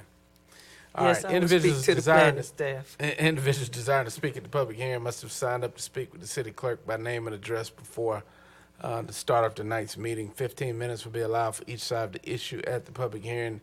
Individual speakers will be limited to 3 minutes each unless by previous arrangement a single spokesperson is designated, in which case the spokesperson may use the entire 15 minutes. When the clerk calls your name, please come to the podium, clearly state your name and the address you want to use for the record. You may then begin addressing the city council.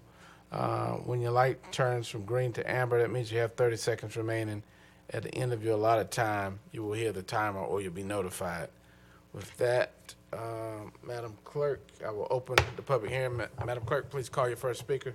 Yes, sir. We have a total of 5 speakers for this item. Our first speaker is Mr. Jared Fryer.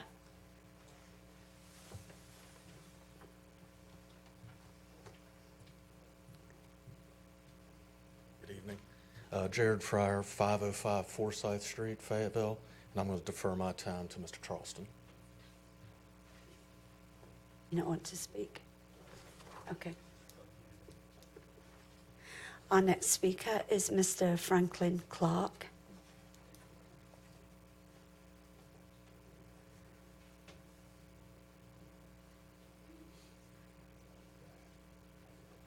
I am Franklin Clark, and I would defer my time to Mr. Charleston also. Thank you, Mr. Clark. Our next speaker is Mr. Robert Van Geens. Mr. Van Gans. Good afternoon. I will not defer my time to Mr. Charleston, but I will keep it brief, if I may.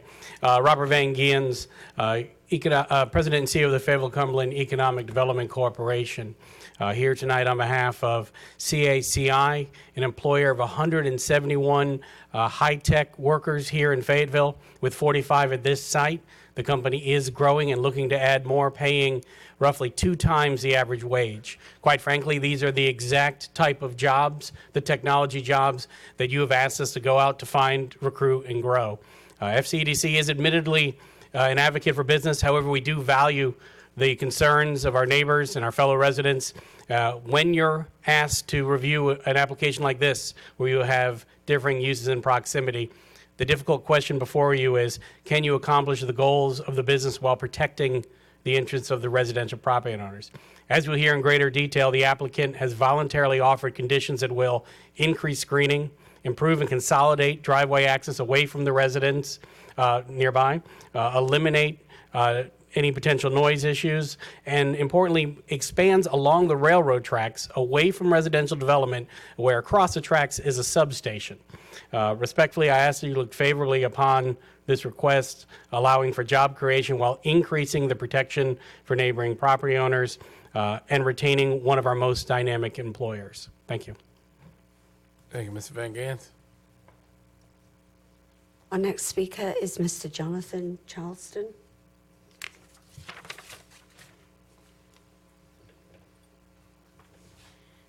setup feels like the runway that those young ladies go up, the fashion designers. No keys, no keys.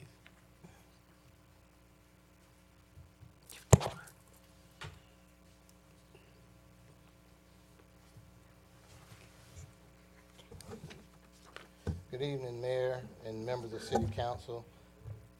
My name is Jonathan Charleston. My address is 201 Hay Street, Suite 2000. As you can see, the property owner, the owner of the company, Dr. Franklin Clark, is here tonight.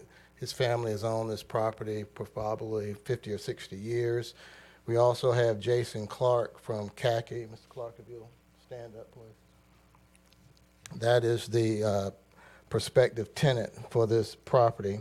As Mr. Van Giens indicated, this company has been in this community since probably 2017 and for a longer period of time through entities that later became Khaki.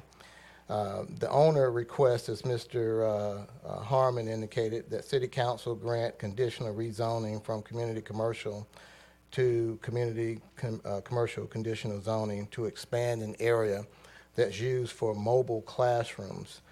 We believe that when you consider this request on its merits, it makes perfect sense as the zoning commission determined. As Mr. Harmon indicated also, this matter is here tonight based on an appeal from a unanimous decision of the zoning commission. The basis for the appeal, as stated in the appeal itself, has to do with noise, traffic, deteriorating road conditions, and housing values. What I'd like to point out to the council tonight is that we have data from the Longleaf Pine Realtors Association as of May 23rd of 2022 that indicates that in the last 5 years, the average sales price for homes in that area has been about $276,000.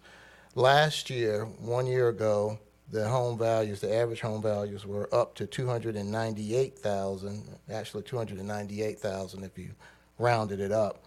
And in the last 6 months, the home values in that area the average sales price was $344,000.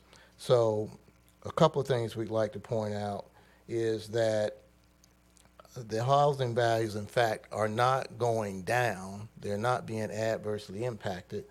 The housing values are going up, and this is based on data that the local Realtors Association has made available to us. This information comes from the multiple listings, and each one of you can go out on your own and pull this information. I would also point out that to the extent that there have been allegations of deteriorating road conditions, there has been no evidence of that. And to the extent that it is, all of these roads are maintained by a homeowners association that requires the individual members to contribute. With respect to traffic, I will say that these trucks will leave between a limited period of time. They're a very limited number of trucks, so it's not like a whole lot of activity there. But what I'd also like to point out to City Council is that in 2017, a similar request was made and was approved by City Council to conditionally rezone about 0.67 acres of property adjacent to this property for the exact same purpose. Now, the proposed tenant that is looking to expand their operations out there is a tenant in the building at 1990 Fordham Drive, which is on the broader site. Khaki has been providing services to the Department of the Army since 2017 and from another site in the city since 2001 through predecessor entities, as we've indicated. As part of the lease to Khaki, the owner applicant is providing the site that can store these mobile classrooms. There will be no operations from the site. When the mobile classrooms are needed to support the Department of the Army, they will leave the proposed parking area between the hours of 8 a.m. and 5 p.m. and will typically return to the site anywhere from 1 to 3 weeks later. The movement of these vehicles will not be an everyday occurrence. The actual use of these mobile classrooms, as I said, will not occur on the site.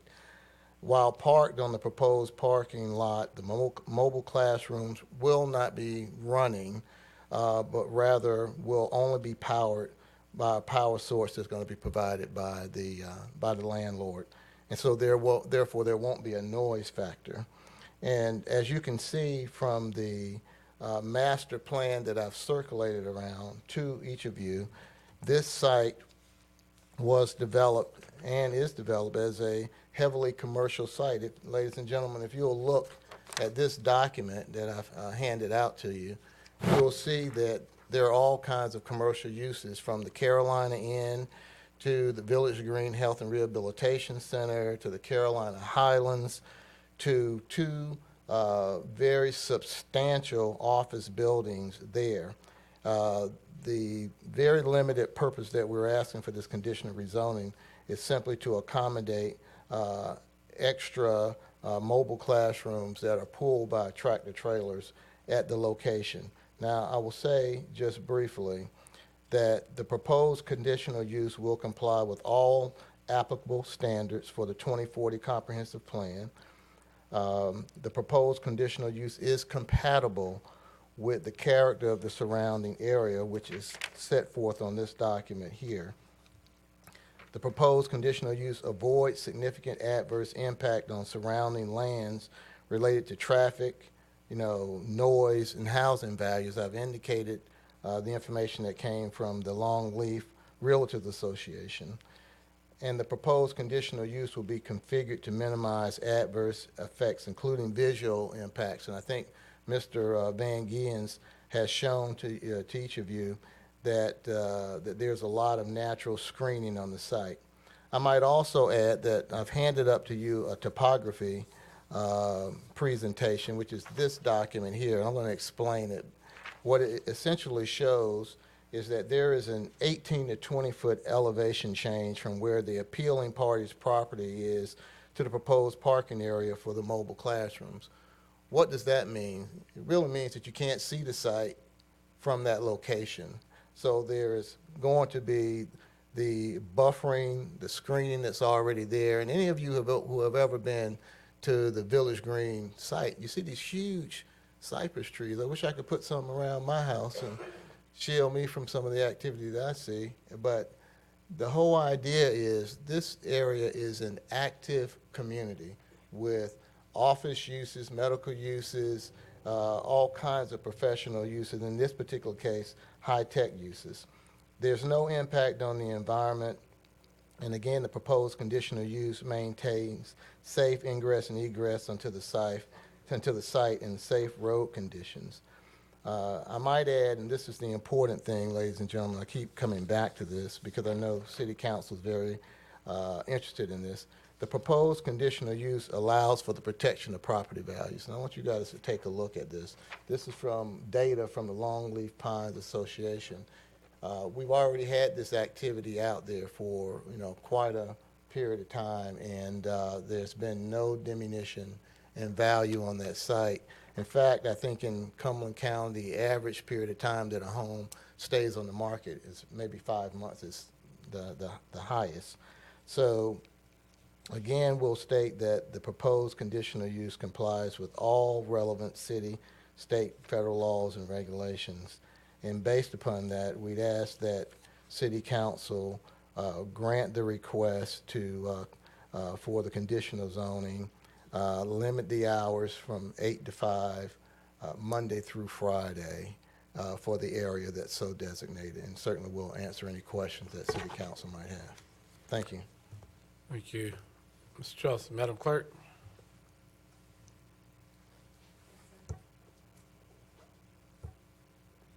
Our next speaker is Ms. Carice Whaley. Good evening, Ms. Whaley.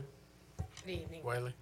Thank you. Thank you. Good evening. First and foremost, I want to thank Yvonne Kinston. She's been amazing. She is my council member for my commercial building, and she's been great about giving me the information I needed to have to be able to be here tonight. So I bought my home in 2013 as a gated community as it was advertised. And now in 2017, I did attend a council meeting, and it was approved to have the tractor trailer trucks up from my home. I did send an email out where you guys were to receive the pictures. That is actually taken from my front porch. The generators run constantly, so there's a noise factor. The roads in the actual community, our community neighborhood, are to be established and maintained by the homeowners association. It is divided by percentages, but those additional tractor trailers are at some point, any given time, are creating more wear and tear on those roads. And so my concern is that's going to be passed on to the homeowners in that community as well. As far as property value goes, my home is affected the most because you can actually see the trucks from my home. So yes, in Fayetteville, homes have gone up, but in the country, homes have gone up in prices. So that bubble will at some time, we all know, won't stay, and it will pop at some point. So at that point, I'm worried that my home will not be as valuable. Plus just the actual, I guess I just would ask you guys to think about if you were living or in your home, you live in your home, and across the street are tractor trailer trucks. I have nothing against khaki. I have nothing against the military. The military support my business tremendously, and I value each and every person that's served in the military. So I'm just asking that we look as from a homeowner's perspective that this is not the best thing for our neighborhood that I purchased into as a gated community. That's all. Any questions? Thank you, Ms. Oh, Williams. I do have one other thing, I'm sorry. So coming into this meeting, I think I had emailed you guys that Dr. Clark and I had come to an agreement. I did speak to Dr. Clark prior to this meeting, and he said that agreement is void. So that's why I'm still presenting. Okay. Thank you, ma'am. Thank you. We have no further speakers. Okay. All right. Council, any questions, comments before we close the public hearing? Any? Councilmember Kinston. Yes, thank you, Mayor. Is Jonathan, Attorney Charleston, speaking on behalf of the client? Yeah. I just have one question, please.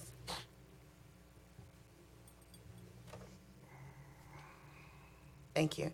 So on the presentation, it talked about on the south side of the property where the trucks would actually, you're saying that the trucks do not travel the residential road, and the condition, that there are conditions that can be placed on the time of travel?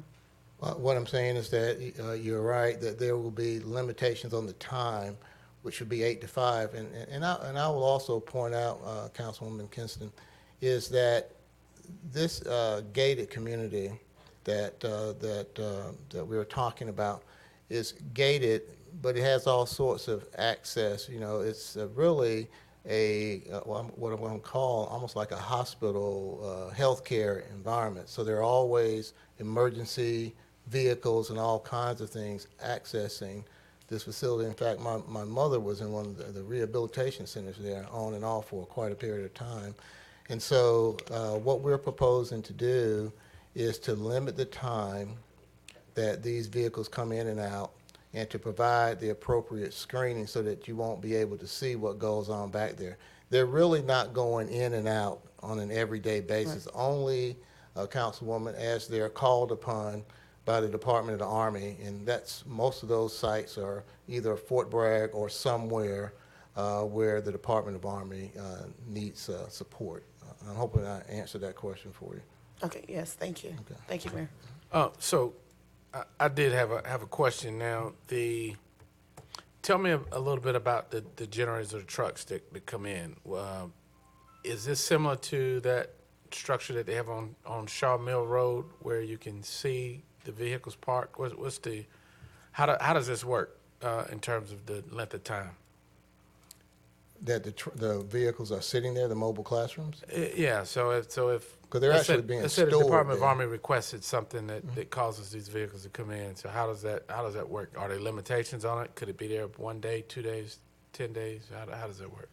Well, they're there until they get called into service. And but I want to point out that one of the things that's proposed is screening. If you've ever been on the Village Green site, there's these huge cypress trees everywhere, and the owner has proposed as part of this to make sure that there was adequate screening so that you wouldn't actually see this activity. Okay, so you're saying there'll be a barrier around it, because on this site, if I'm picturing it correct, I know where the building is. I know the nursing facilities and some other facilities are back there, but in the gate is where the residential homes Yes. are? Yes. Okay. All right. Councilman Dawkins? Yes, sir, Mr. Mayor. I did have a few questions, and then I would like to come back to make a motion. I'll circle back to you. Do you have some other? Well, you can go with your questions, and All I'll right. see, Councilman. Attorney Charleston, tell us about the noise. It talks about generator noise, but Yes. I thought I heard that that's going to go away, or explain that. Yes, what's being constructed right now is a individual power source, and the only reasons those vehicles will be powered is if they're updating software or something like that. It has to have a power source. And so an actual separate power unit that will have enough voltage to power it will run, so there won't be any generators or anything like that. And when will that be completed? How quickly, Dr. Clark? Based on the rezoning, then we have to submit, go through staff with the construction plans, and as soon as that's approved, the construction will commence. Okay. So as soon as possible.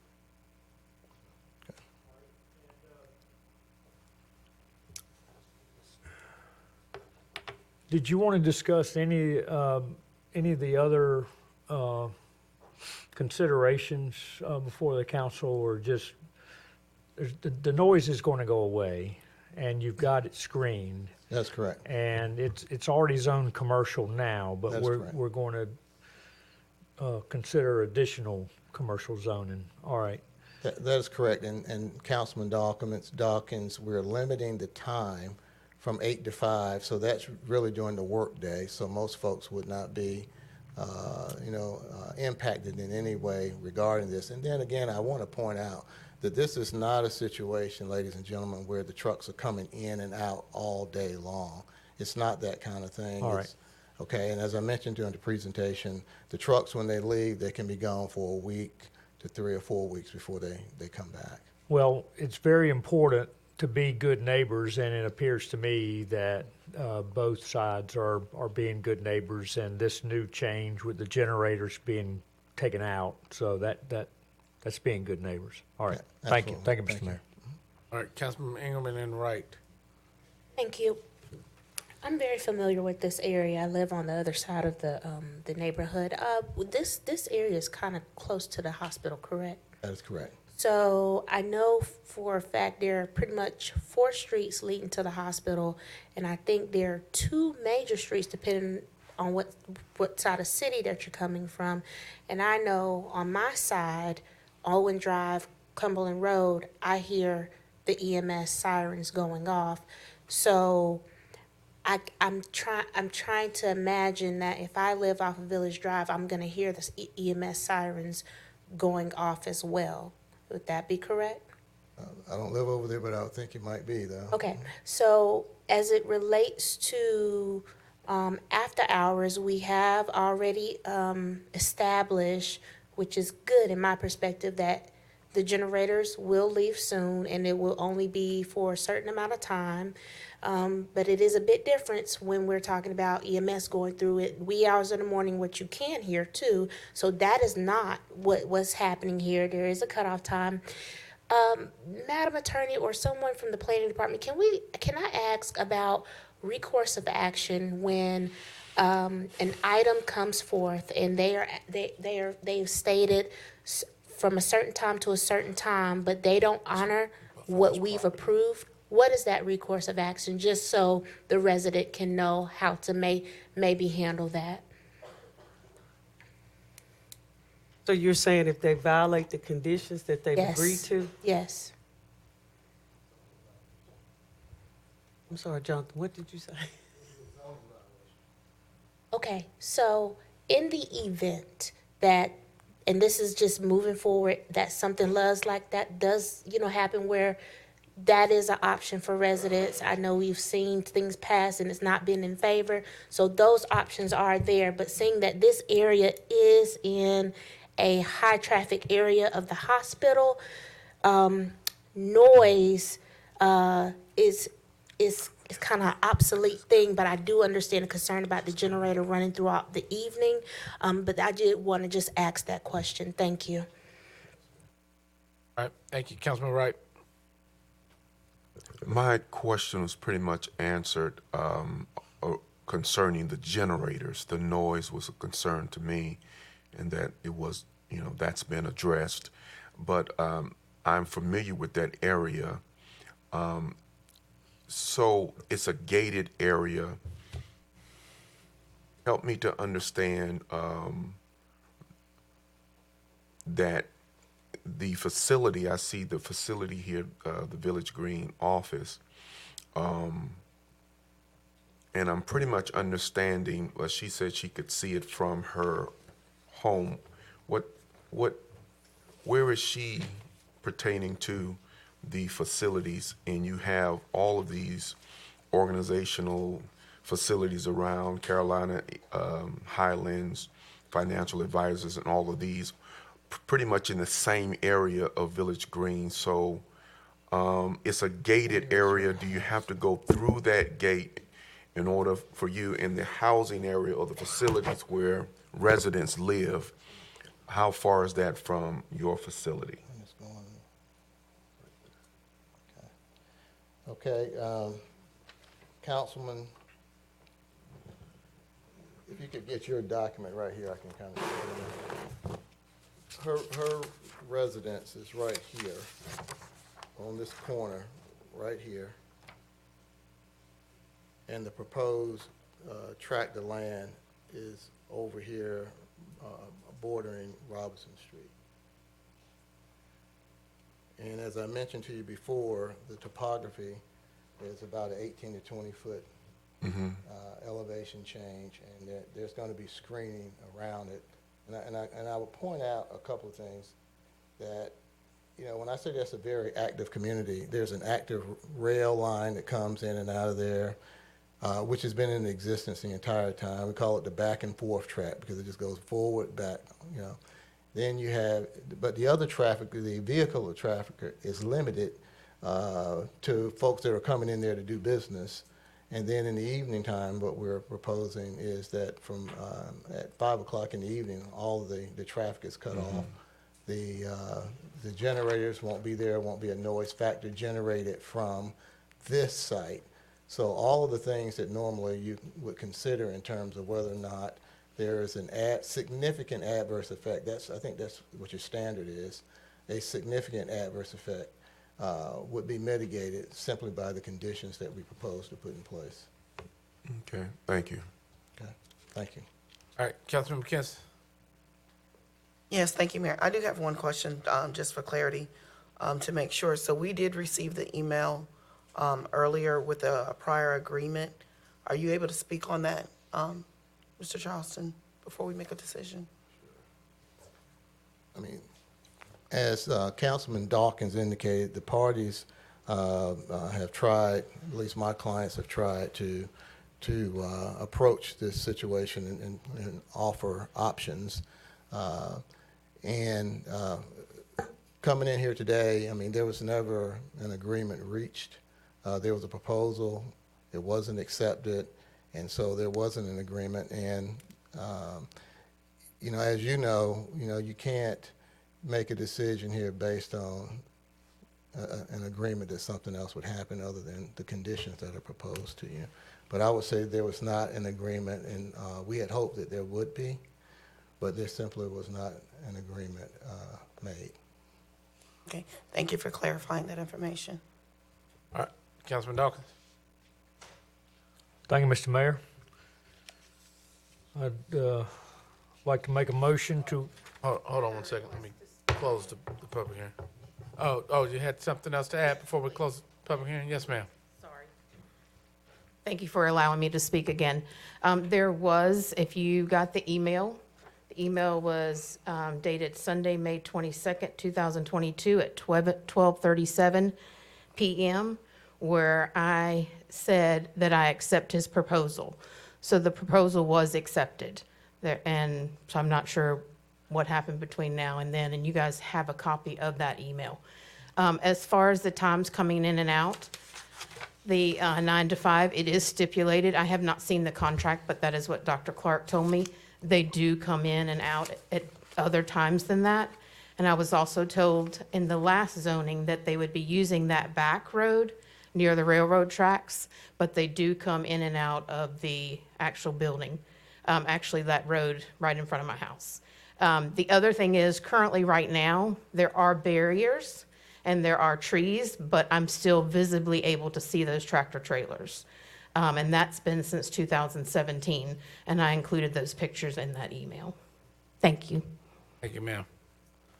All right, so with that, we'll close the public hearing. Councilman Dawkins. Thank you, Mr. Mayor. Mr. Mayor, I make a motion to approve the map amendment rezoning to community commercial conditional zoning with all of the conditions listed in the CAM on agenda item 9.01, along with limiting the hours of operation as stated by Attorney Charleston from 8 a.m. to 6 p.m. and 5 p.m. 8 a.m. to 5 p.m. 8 a.m. to 5 p.m. and that the applicant will provide additional screening as stated by Attorney Charleston. All right, there's a motion on the floor by Councilmember Dawkins as stated. Is there a second? Second. Seconded by Councilmember Ingram. Discussion on the motion? All right, council, look to you for your iPads for your vote.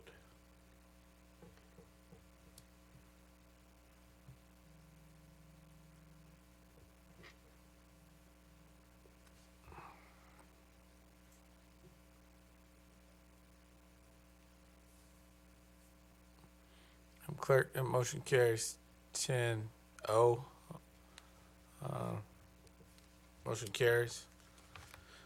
Item 9.02, rezone of several properties located in and around downtown from various zoning districts to newly written districts 1 and 2. DTs 1 and 2. Good evening again, Mr. Mayor and Council. So this is kind of a culmination of a few years of work, first with putting our downtown plan together, which was approved about 2 years ago, and now putting in place new zoning and regulations for expanding the downtown footprint. So as you know, the Fayetteville Downtown Urban Design Plan was developed here a few years ago and again adopted in 2020 to help guide development in the downtown area for the next 5 to 10 years as a starter. It had an articulation of community and design goals with a clear framework that is useful to both developers and residents. City Council, well, in December of this year, staff came to City Council and City Council gave us the go-ahead to start Phase 1 implementation. And I do want to note as we start talking about this, because we have two items. We have the zoning districts first, and then we have the text amendment that puts the regulations in place second. Just remember, this does not affect what we're talking about tonight, the historic district, the fire district, or the MSD downtown. Those are all completely separate items for other discussion. So objectives and recommendations from the downtown urban design plan were to create a downtown district by expanding the Hay Street experience, walkable, lively, the downtown portion we all love, to foster more downtown living by creating more of a neighborhood feel with diverse housing types. The recommendations were to update the zoning and development standards, to expand, again, the downtown footprint to two districts, DT1 and DT2. You'll see in a moment, currently within the DT2 area that it encompasses, there are 6 different zoning districts that we're looking to pare these down to 2. Align buildings along the streets with parking to the rear and side, trying to create continuous frontage as you have kind of on your Hay Street and Person Street.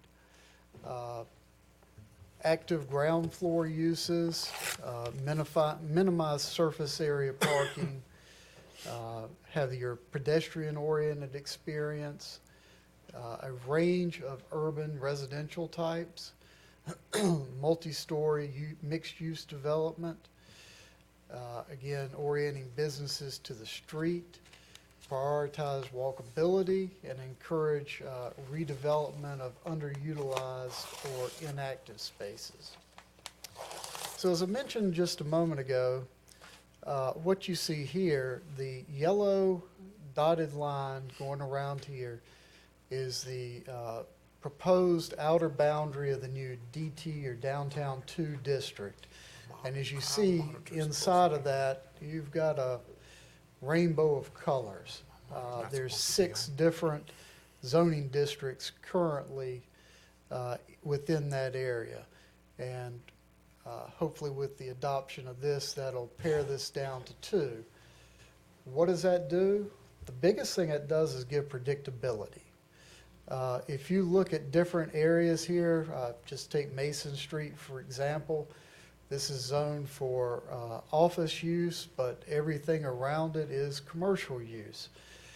And then you've got areas out here where you've got commercial bordering residential.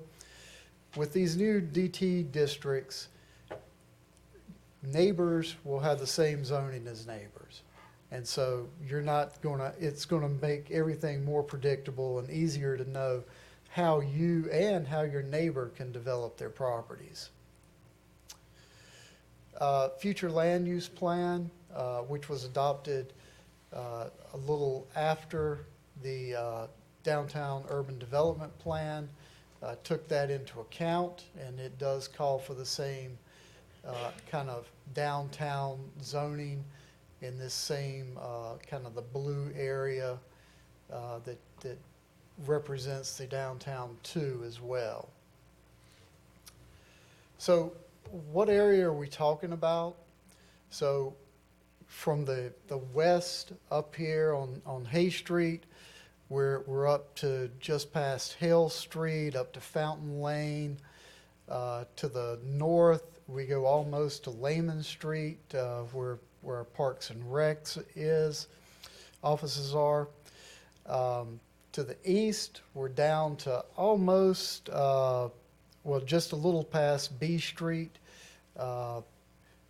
encompassing some of that area, and into the south, along Gillespie Street to just past where the jail is. So that kind of gives you a framework of the outer limits of this area.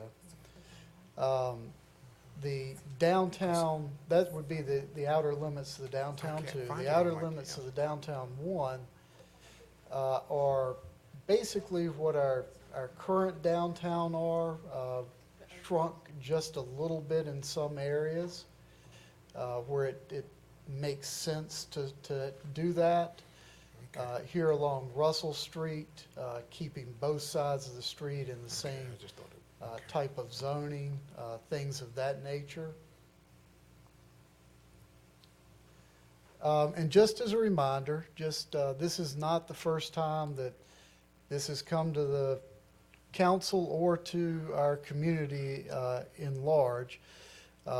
After City Council directed us in December to move forward with this Phase 1, in January we held a community meeting via Zoom.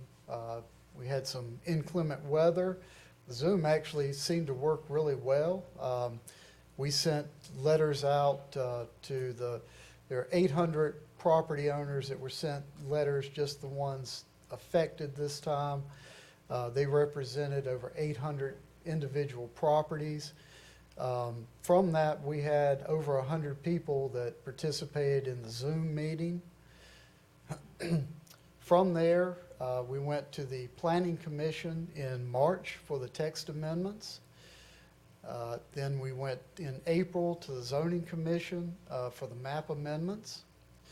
And then today, here we are again, or here we are with City Council, kind of on the last leg of this journey. And so we have, in this area, it encompasses almost 475 acres, almost 1,300 individual parcels.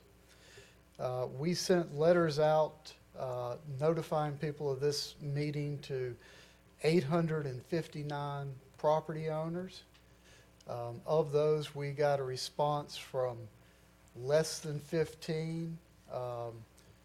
We haven't really gotten any negative response directed to staff. And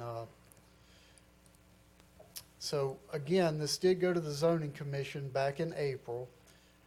When it went to the Zoning Commission, they and staff recommend approval. The Zoning Commission looked at it as the proposed zoning map amendment implements policies adopted in the future land use plan and the downtown urban design plan and map and the unified development ordinance. That the district was written to support and encourage creation of a two-tiered downtown district by expanding the Hay Street experience and fostering downtown living by creating a neighborhood with a range of housing types and options.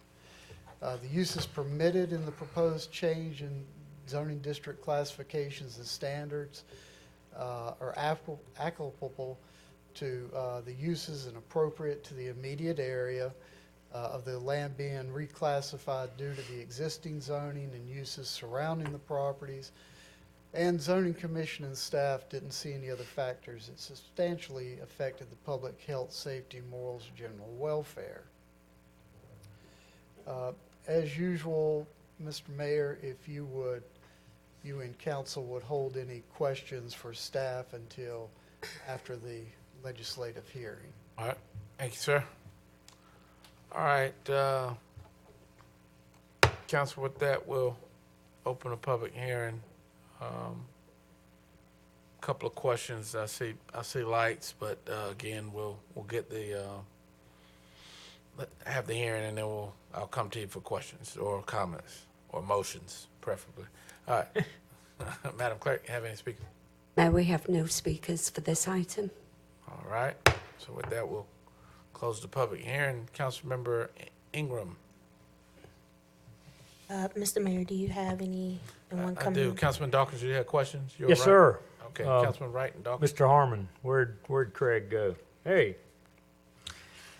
Mr. Harmon,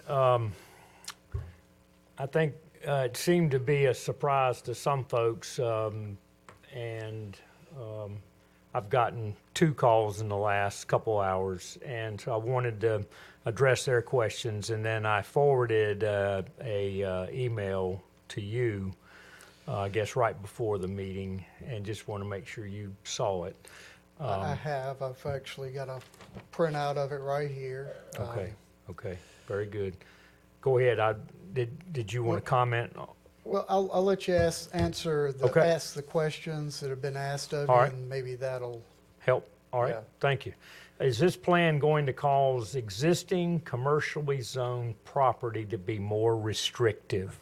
For instance, are we going to in any way harm any commercial property owners where they may be out of compliance, or they may have to change something? One, anyone who is already an existing business, as you know, the term gets thrown around a lot, would be grandfathered in, and as long as they stayed in business without going out of business for a year or similar business coming in, then they can, just like anywhere else in town, they would be able to operate. The only thing that is a little more restrictive is there are some areas along, I believe it's Russell Street, where you might be able to do a drive-through now that you would not be able to do a drive-through in the future. Other than that, it actually expands the uses that are allowed especially in the DT2 area. The DT1 area is basically what is our downtown district currently. And so that there's virtually no change, just a few additional uses that will be allowed in the DT1, but quite a bit different in the DT2, a lot more uses that are not allowed there. They'll be able to build bigger on a piece of property. They'll be able to build higher. They won't be as restricted with landscaping. It's not quite the downtown, which has, as far as zoning goes, very little in regulation, but it's kind of a downtown light. And so it kind of goes that next step and allows for a lot more and a lot easier, hopefully, types of development out there. All right, so last question, Mr. Harmon. Is this going to, and I think you've already answered it, but is it going to encourage us going vertical? Because I know we really want to discourage horizontal and more vertical because it's a downtown. It is. There are incentives with this. In both the downtown 1 and 2, you'll be able to get more density, more height. That's really what we're trying to encourage with this. That's two of the main things. And then, did you want to comment on? Those were my questions. I didn't know if you had any other something you wanted to comment. The only comment I would have is that, again, there are a couple of areas that are currently zoned downtown that would change to the downtown 2. Those are areas that really probably never should have been downtown to begin with. They're a little outside of the fringe of our downtown. And again, the regulations would be slightly different, but not a huge leap in difference in the zoning. All right, Councilman Wright. Yes, sir. I just had some questions, one or two. The district, downtown district 1 and 2, what would be the difference per se in 1 and 2? Is there, you got 1 and 2, 1 is already existing. Why is it 1 and 2? Why can't it just be a downtown? So first and foremost, having the 2 districts, again, right now there's 6 districts that encompass this area inside of that kind of magenta area there, the dotted line. And so we're already going from 6 down to 2. And and this is following the adopted downtown urban design plan. It called for 2 different districts. And a lot of the reason for that is you've got your core downtown 1 where you don't have parking standards, you don't have landscaping standards, you don't have a lot of those kind of things. And in the DT2, you will have landscaping, you will have parking requirements, but they're both about half of what it is in other commercial districts. Mm-hmm. And so you want to encourage still growth in that main downtown core where we are right now. If you expand out to that whole area and make it like our downtown right now, where there's no parking requirements, no landscaping requirements, things like that, then you may get some development out in that area, but it would probably take away from development in the downtown. Yes, so this is something that we've been wanting and asking about, the expansion of the downtown area. This is great. The questions are for those that encompass the DT2. Would there be any increase in taxes or downtown tax revenue type of, because you're in that district? I know. So again, and this is where I started the first, this is not affecting the fire district at this point or the MSD. And so unless you're already in one of those two, you're not, it's not a difference in your Okay. taxes that I'm aware of. Okay, thank you. And you mentioned the last question, Russell Street. My church is near this downtown area off of Blunt's. Blunt's turns into Campbell. But you mentioned closing Russell. You can't go through. Talk to us a little bit about why would that be the design and what is the plan? No, no plans to close Russell, and that doesn't have anything to do with this part of the phase one. There is a suggestion in the plan that Russell Street go on a diet, kind of like okay. we've done on parts of Hay Street. Russell Street has 6 lanes at times. It's pretty wide. You know, when Rainey Hospital was the hospital, that was the corridor to get ambulances to the hospital. Mm-hmm. It's not that anymore. And so there's a lot of pavement out there that could be shrunk down. Gotcha. Okay, that's good. Thank you, Mr. Mayor. All right, thank you, Mr. Harmon. Before I go to Councilmember Ingram, I do want to just make sure I'm clear on something. As you said, there's a historic district, fire district, municipal service district. There's a number of districts within this footprint. How are they impacted by these changes? So again, right now, none of those are impacted by this particular set of changes.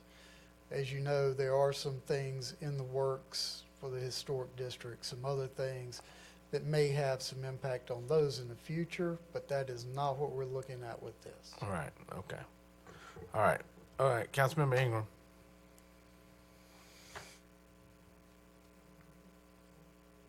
Thank you, Mr. Mayor. I'd like to make a motion that we approve the map amendment zoning, rezoning to DT1 and DT2. This proposed zoning map amendment implements the policies adopted in the future land use plan, the downtown urban design plan and map, and the unified development ordinance. This district was written to support and encourage the creation of two-tiered downtown district by expanding the Hay Street experience and fostering downtown living by creating a neighborhood with a range of housing types and options. The uses permitted by the proposed change in the zoning district classification and the standards applicable to such uses will be appropriate in the immediate area of the land to be reclassified due to the existing zoning and uses surrounding the property, and there are no other factors which will substantially affect the public health, safety, morals, and general welfare. All right, motion by Councilmember Ingram, seconded by Councilmember Kinston. Discussion on the motion to receive staff recommendation. All right, Council, I look to you for action.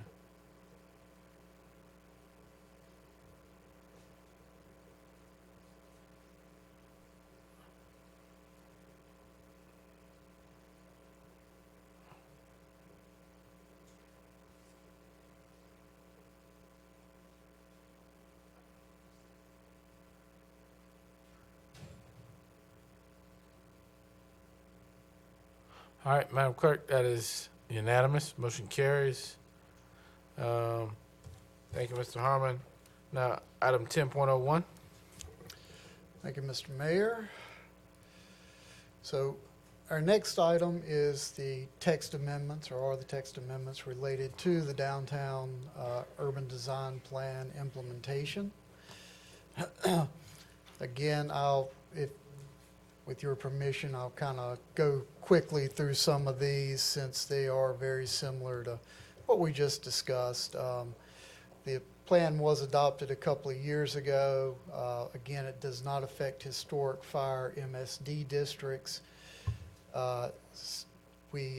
Staff came to the council back in December and was directed to start this phase 1 of implementation.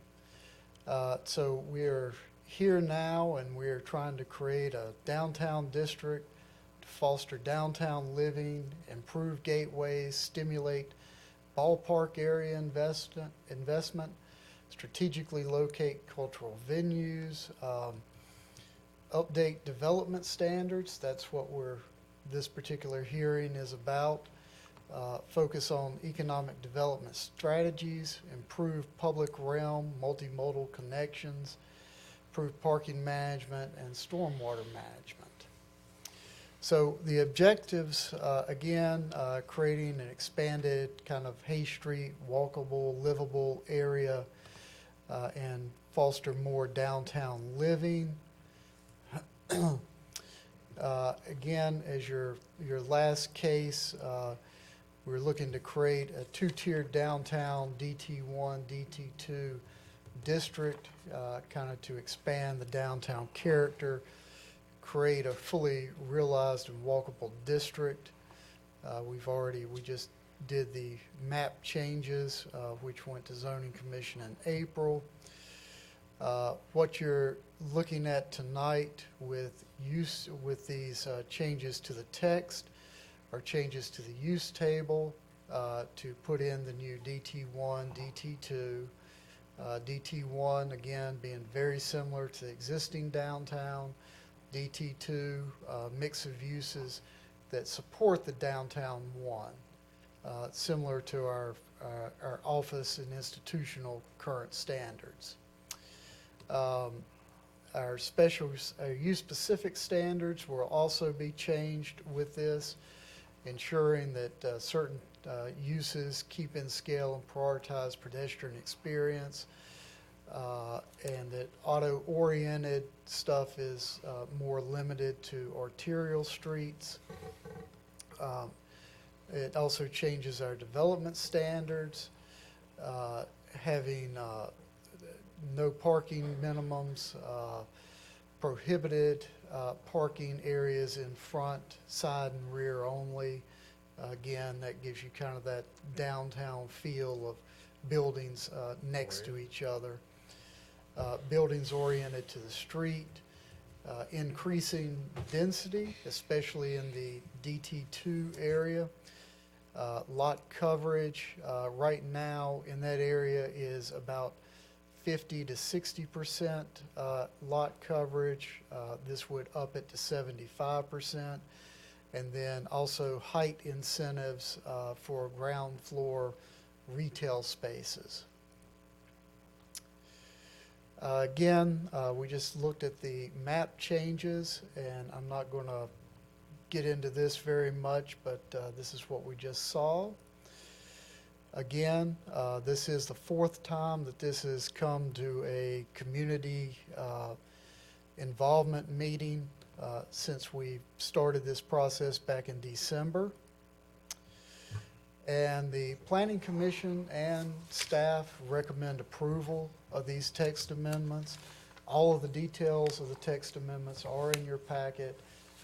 There are too many to go through line by line unless that's what City Council really wants. If you have specific ones, I'll be glad to answer questions on it. But Commission and staff felt that the proposed zoning map amendment implements policies adopted in the future land use plan, the downtown urban design plan and map, and the unified development ordinance. The district's written to support and encourage the creation of a 2-tiered downtown district, expand the Hay Street experience, fostering downtown living.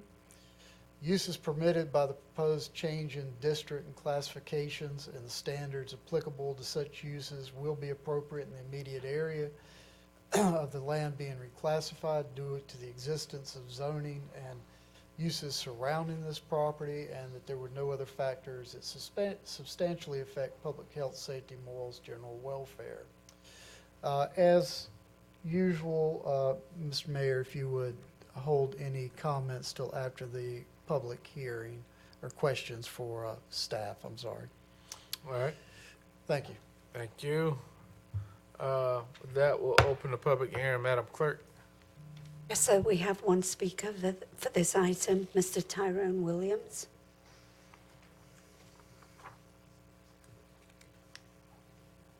All right, Mr. Williams. Mayor.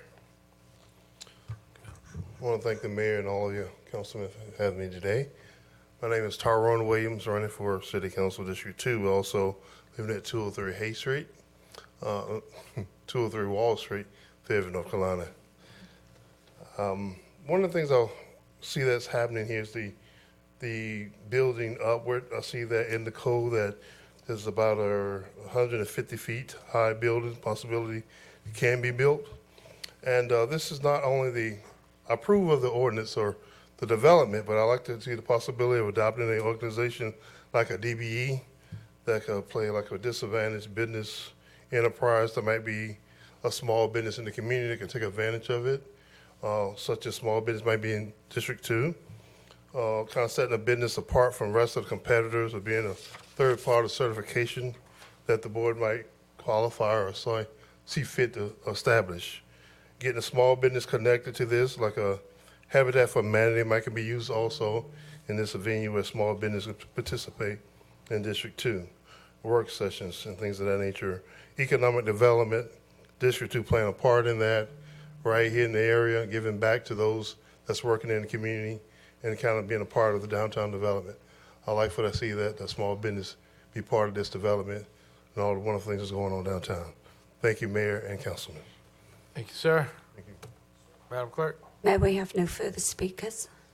All right, so with that, we'll close the public comment, public hearing. Councilmember Ingram. Thank you, Mr. Mayor. I'm prepared to make a motion. Is there anybody else? Okay, thank you. I'd like to make a motion that we adopt all of the proposed text amendments as written. All right, it's a motion by Councilmember Ingram, seconded by Councilmember Jones. Any discussion on the motion? All right, council, I'll look to you for your votes.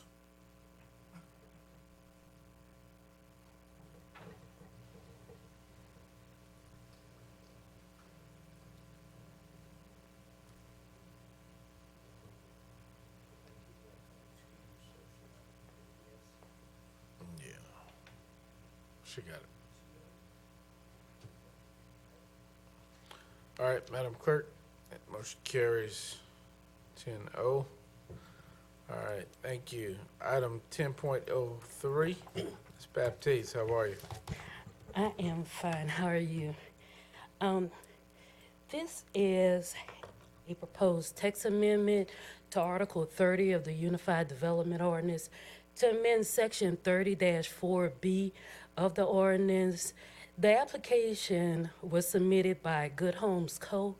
This is a request to amend the adaptive reuse section of the ordinance to allow the adaptive reuse of hotels and motels into apartment units. The staff has examined the Unified Development Ordinance and has come up with several items that needed to be amended to facilitate this change. The first section that we came and amended was 30-4.B, the use classification and use categories, to include that hotels and motels conversions be allowed in wherever currently we have multifamily developments. This includes the multifamily residential 5 zoning district, office and institutional zoning district, limited commercial, community commercial, mixed use, the newly adopted Downtown 1 and the newly adopted Downtown 2 sections. We also recommended that conversions from hotels to motels be only done for hotels or motels that have been in use for 10 years or are currently have operated in the past 10 years as a hotel motel. The next change we recommended are allowing hotels to convert to multifamily residential. Although we don't recommend that they be done at a one-to-one conversion, we request that they be done to allow a 50% increase above what is currently allowed for as a multifamily standard for that district.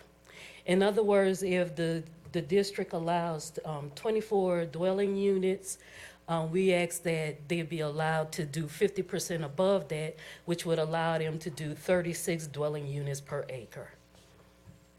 The second amendment would be to add that the existing hotel structure converting to a multifamily use to follow the section 30-5H for multifamily design standards of the Unified Development Ordinance. This would include landscaping, lighting, and other signage and development on the property. The Planning Commission and professional planning staff do recommend adoption. The planning staff recommended approval unanimously in a vote of 7-0 to allow these changes, or recommend these changes. And Mr. Mayor, that is the presentation.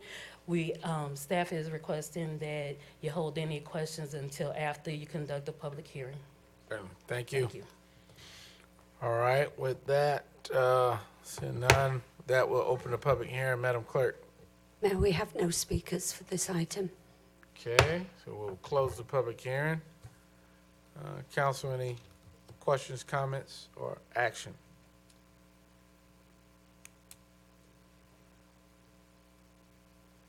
Looking for you on your iPads.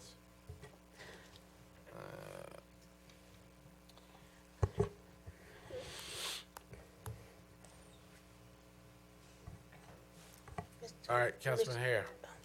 Okay, thank you, Mayor. I was hoping I don't know, maybe it's not working.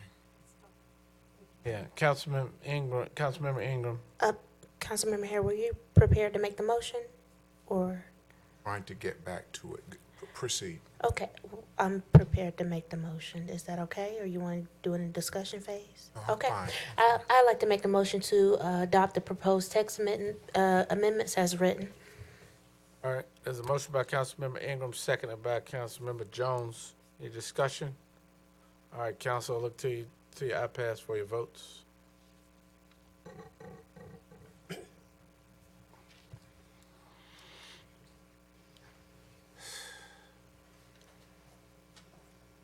But it's not working? Okay.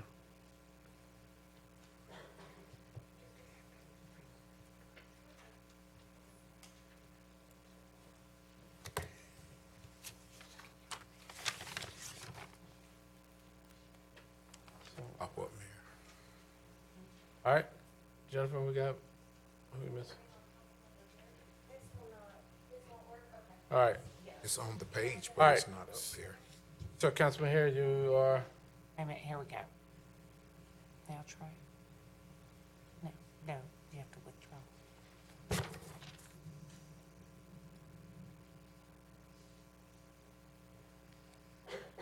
I've been doing good all night until now. all right. All right, Council, show of hands, those in favor? All right, those opposed? There are none, motion carries unanimous of those voting. And council item 10.03, we've removed. Let's take about a 10-minute break for 10.04 and to get these iPads working, hopefully. Yes, sir. Yes, sir. Sounds like a winner.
All right, council, we'll call our meeting back to order.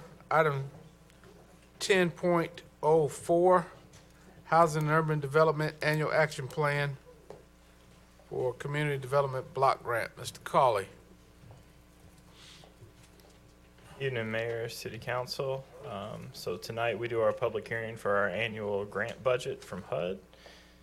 Make sure I get the right one here.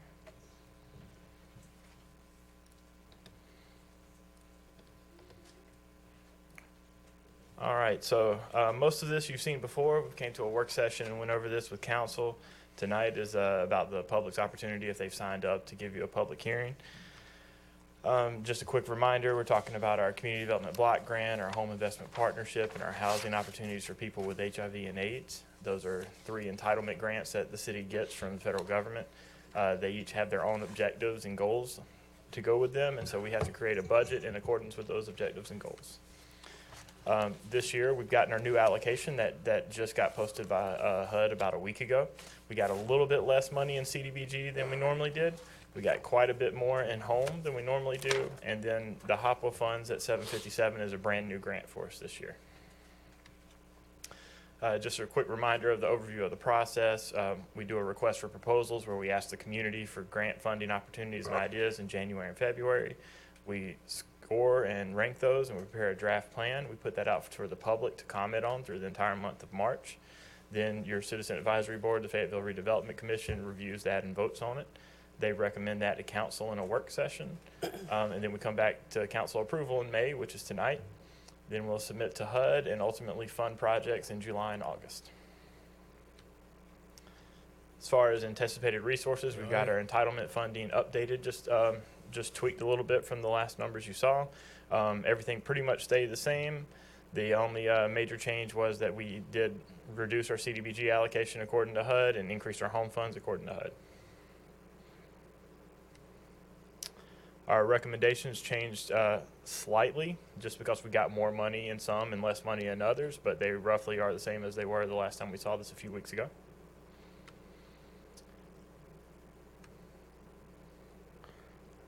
We'll go to our rollover funds. This did not change at all. I do want to remind council that just for my own accountability that our rollover is a lot of money.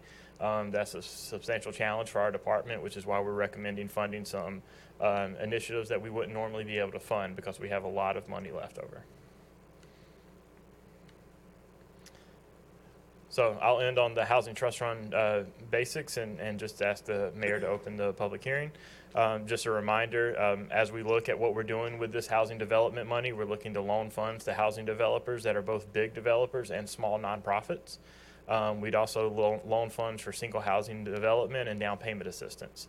So those are all types of activities that can be done within that housing trust fund that we'll be recommending this money and any other monies that council would like to allocate for that purpose.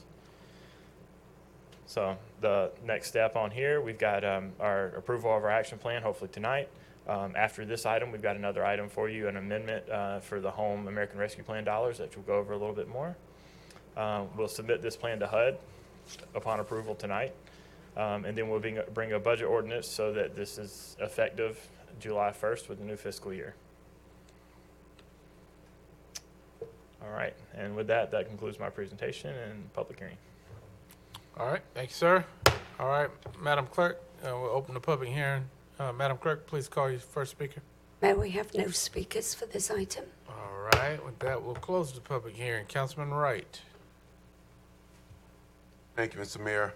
Mr. Mayor, I make a motion to adopt the 2022-2023 Housing and Urban Development Annual Action Plan for Community Development Block Grant, Home Investment Partnership Program, and Housing Opportunities for People with HIV/AIDS, and amendment to the consolidated plan. All right. Mr. Mayor, there were speakers, but the Yeah, iPads are still not. Yeah, I don't see it. Okay, all right. So we'll catch it during the discussion. So I have a motion on the floor by Councilman Wright, seconded by Councilman Maher. Who were the speakers, Jennifer? I don't have any showing on my side. Right, that's all I saw. That's what I thought.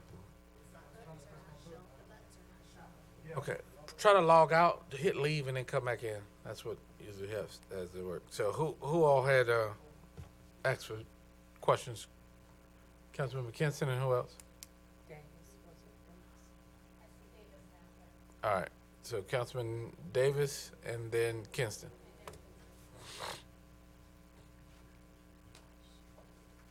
Thank you, Mr. Mayor Council. So thank you for that presentation. Are all of these funding streams, are these all loans? Because we say CDGB grant all the time. That's a program, but are these loans that? So the the last money, two slides, which one? Yeah, so the money coming in to us from the federal government is grants that we get on an annual basis. And then what we can do with that money is that for housing development, we can loan that money at 0% or 2% interest, and eventually we might forgive that loan after they've complied with the affordability period. But everything we do with housing development funds, we give out as loans. They just might be a forgivable loan that turns into a grant. Is that a mandate, or is that something we just decided internally? So for the most part, that's how affordable housing is structured, in that you're putting money on the table on the front end, and then you're requiring them to do something over a period of time, which is maintain the affordability. And so you continue to put teeth in that. They make it legally binding, and you do that through a loan. Have we developed the forgiveness aspect specifically so that people understand going in that this is a forgivable thing over time? That's done based on the individual programs that we design and put into place. So for example, when we work with Habitat and we build a single family house, that money initially funds the Habitat construction and then goes into the down payment assistance. And then that individual family can live in that house, and if they live there for 15 years, that funding is completely forgiven and they don't owe it back. Thank you. Yes, sir. All right, Councilmember Kinston. Good. Yes, thank you, Mayor. I just have one quick question. With this particular funding, sometimes people will say, well, I didn't know anything about it, I didn't hear about it. How is this being marketed so that people are aware that it's available? So we can always do better. The past couple of years, we've done a lot of new things to try to get the word out more. One thing we've done is started publicizing our annual action plan, our citizen participation in Spanish in Ola magazine. We got a lot of new folks at our citizen participation meetings this year through that. On top of that, our marketing and communications department helps us put out YouTube videos in Fayetteville and 5, and we push stuff on social media.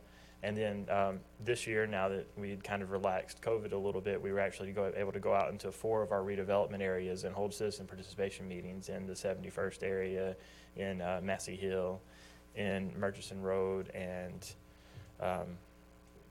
one more. I forget where that 4th meeting was. But we try to get out into the community and have those conversations, and we try to push it out on social media as best we can and we actually put the plan itself out in every rec center throughout the city.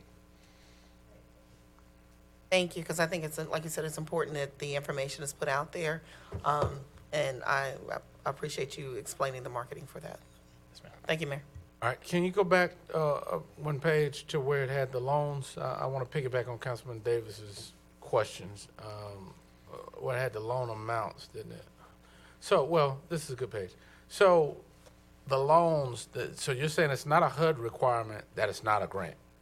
That's just the city's approach to how we've been doing it. Is that right? Yes, sir. And if you'll let me flip back to the very beginning where we talk about our anticipated resources, you'll see here that next year we'll get $1.1 million in program income in. And so that most of that is from the Hope 6 project that we did, where we loaned money in order for those developments to occur, and then they've been paying that money back over time. And so this helps us reinvest back into the programs because they are loans. And that kind of goes back to one of the first bullets. I'm flipping around a little bit, but if you'll stick with me. That first bullet here, real estate projects are designed to make money, right? So even if it's affordable housing, you're still charging an affordable rent to people, which means that you're recouping some of your initial investment. And so we're just coming in first as a second position behind the bank to help them with equity, but then also as a low interest or a no interest loan. And so that allows us to do 2 things. One, recoup that money for future investment, which is kind of that trust fund model, but then also allows us to put that teeth into those legally binding affordable clauses that require them to maintain the affordability over time. Well, I think I got that part when it comes to a developer who's in that space. What I'm looking at is a nonprofit that's looking to do something. So there are no grant programs we have for nonprofits who want to provide housing for one of these needs. So that's going to heavily depend on the individual program that that nonprofit comes up with. And so that's going to be in our policies and procedures that we bring back to you in June to talk about a little bit more. But let's say, for example, a nonprofit were to come in and say, hey, I want to develop these 20 units of rental housing for people at 70% AMI, which is just under that moderate income level. We would look at what they're charging in rents versus what they're operating the place for and say, you can afford to pay back a 2% interest loan. Or you can't afford to pay it back based on the rents. If you come in and say, I'm going to rent this out to people that are at 50% or below, now I've got to charge less and less rent. And so we're going to look at that and go, you might not even be able to pay back this loan at all. So we're going to hold this loan as a balloon payment for 20, 15 years, and then we'll forgive it at that point if you've complied with all of the stuff. But if you sell that development at any time between that affordability period, you got to pay the city back. Gotcha. Yeah. All right. So, Council, we have a motion and a second on the floor. Councilman Wright, you had a question? No, sir, just the motion. Okay. All right. All right, Council, seeing none, I'll look to you for your votes on the iPad.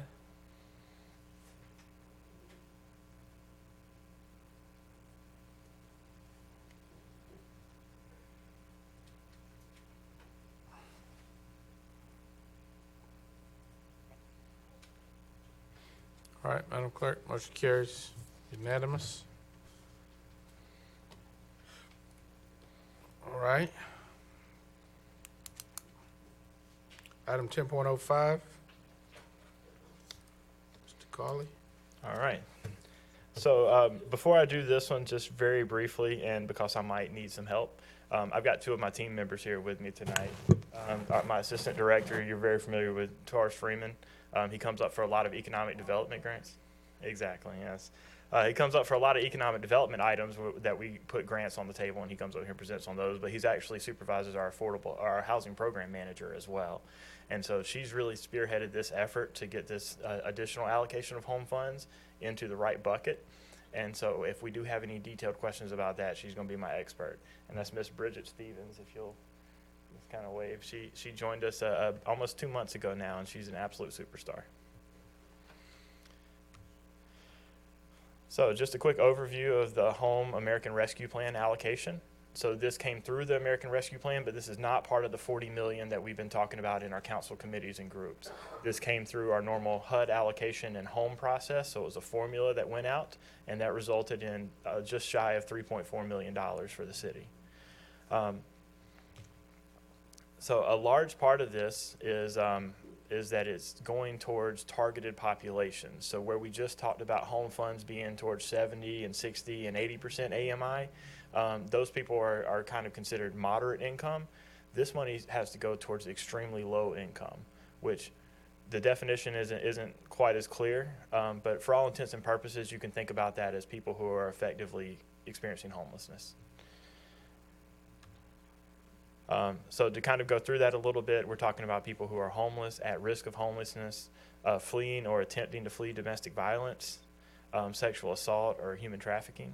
Other populations where providing supportive services will help with housing instability, and veterans and family members that meet one of those proceedings. So they want to call special attention to veterans, but nevertheless, this is about helping keep people out of the streets and out of unstable housing conditions. So the eligible activities for this funding is the production or preservation of affordable housing, which is largely what we do with our normal home funds. And that will be a part of this process here. But also the legislation called out specifically the purchase and development of non-congregate shelter. So what we're talking about here is essentially renovating a motel or something like that into individual dorm room homeless shelters instead of a large open room. As you can imagine, American Rescue Plan was designed to respond to COVID. COVID really exposed kind of a critical flaw in our homeless systems where we have a lot of large shelters. Now, what this could mean as well is that non-congregate setting is primarily aimed at permanent supportive or transitional housing. And we're hoping that we're able to find a partner in our community who can fit one of those niches because we're desperately in need of transitional and permanent supportive housing for those experiencing homelessness. So the timeline for this one, this is a one-time allocation, so we're looking to amend our current action plan to make this money available. If that's approved by council tonight, we'll submit it to HUD in the next couple of days. We'll bring a budget ordinance for adoption on June 13th or 27th, and then these programs will be funded on July 1, effective with the rest of the money as well. So with that, that concludes our presentation, and looking for a public hearing. All right, thank you. So with that, we'll open the public hearing, Madam Clerk. Mayor, we have no speakers for this item. All right, with that, we'll close the public hearing. And council, any questions for Mr. Collin? Councilmember Ingram.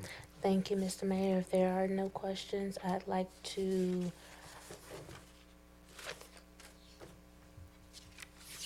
I'd like to approve the proposed amendment to the 2021-2022 Housing and Urban Development Annual Action Plan. All right, there's a motion by Councilmember Ingram, seconded by Councilmember Jones, even though I didn't see his button, can't see button. So guys, if you're having a problem pushing, just leave and then rejoin. Sometimes that'll do it. But any discussion on the motion? All right, council, look to you for your votes on the iPad.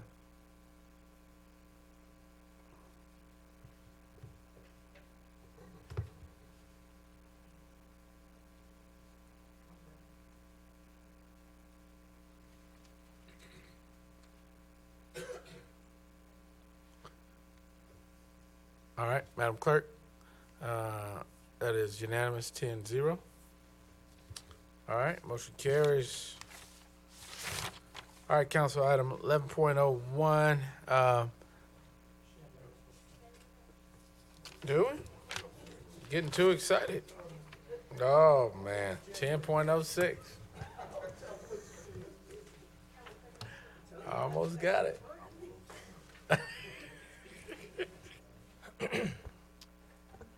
Mayor Pro Tem. Well, go ahead, sir. I know I'm in front of you in the budget, so. All right, so tonight, City Council will conduct a public hearing on installment financing agreement for a not-to-exceed amount of $10.5 million. The purpose of the financing is to pay for the construction and equipping of Fire Station 4. And so also with that, we need the approval of 3 resolutions. One resolution accepting the proposal from Truist Bank in connection with the installment financing. Another resolution making certain findings and determinations regarding the proposed financing by the City of Fayetteville for the construction and equipping of a new fire station. And then the final resolution is authorizing the execution and delivery of an installment financing agreement, a deed of trust, a project fund agreement, a wire transfer agreement, and related documents in connection with the financing of the new fire station for the City of Fayetteville. So All right, Ms. Tolan, thank you. With that, we'll open up the public hearing, Madam Clerk. No, we have no speakers for this item. All right, with that, we'll close the public hearing. Council, I'll go to you for that. I'll go to Councilman here in just a moment. Mr. Tolan, Yes, sir. You have the terms of the financing? It's 20 years. It's in the CCAM. It's a little bit over, it's a little bit under 3% for 20 years. Truist Bank. And you should have the whole bid tab. We put it out for bid? We did. Okay. All right. And right now, because I know this fire station, just like any construction cost, is elevated because of inflation and materials and supply chain, what have you. Mm-hmm. The last fire station we did this is substantially more, isn't it? That you're asking authorization for? It is, yes, it's significant. Now, I can't make that apples to apples comparison now where square footage and amenities and things like that, but it is more when you look at it dollar to dollar, yes. But like you said, we're seeing this across the city and across the nation in construction projects, this uptick in price. Okay, thank you. Councilman here. Please do. I make a motion that we install the financial agreement for the new fire station for the city, and the resolution making certain findings and requests the local government commission to approve the financing. All right. Thank you, Councilman Harris. A motion by Councilmember Harris, seconded by Councilmember Wright. Any discussion on the motion? All right, council, look to you for your votes via iPad.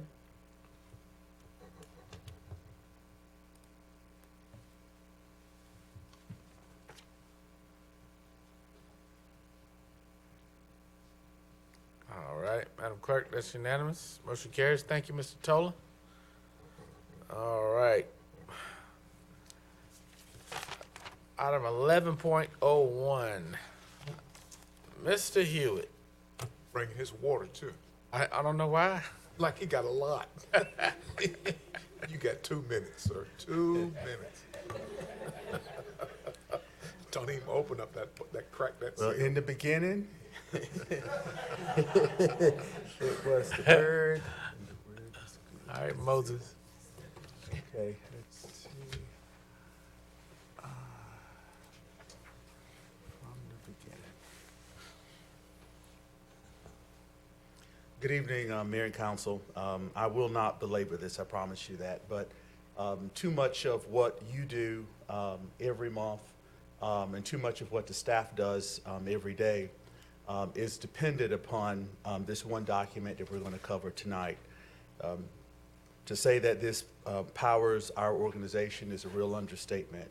And before I get started, would like to thank you for your guidance, particularly as it relates to your strategic plan, and thank both Kelly Oliveira and Biggert Sexton, who are here from our Budget and Evaluation Office, as well as the team of Assistant City Managers and Chief of Staff, who is not here with us, but I'm sure is watching us on TV. So looking at the recommended budget for fiscal year 2023, a couple of things we'll go ahead and get out of the way. There is no tax or significant fee increase. There's no property tax increase, and there's no fee increase for solid waste, stormwater, or for transit.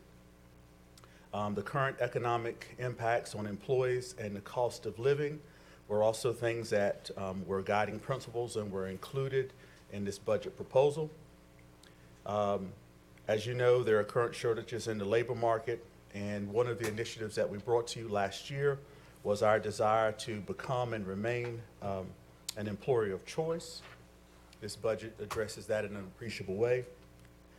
And based upon your feedback, as well as from survey work and feedback work that we did with our development community and members of our Development Services Office, we're also planning to make some refinements to our permitting, plan review, and inspection services to enable continued development and economic growth.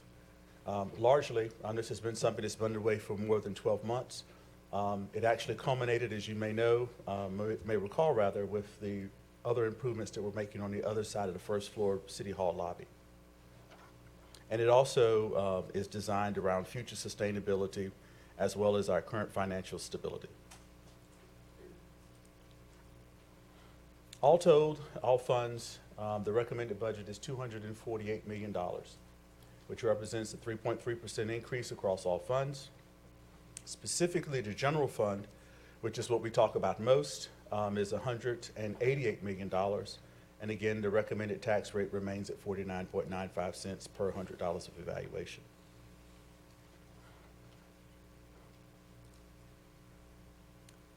So digging a little bit deeper into the details, comparing our original adopted budget for FY22, which we're currently in, at least until June 30th of this year, against our recommended budget for FY23, which begins on July 1st of this year.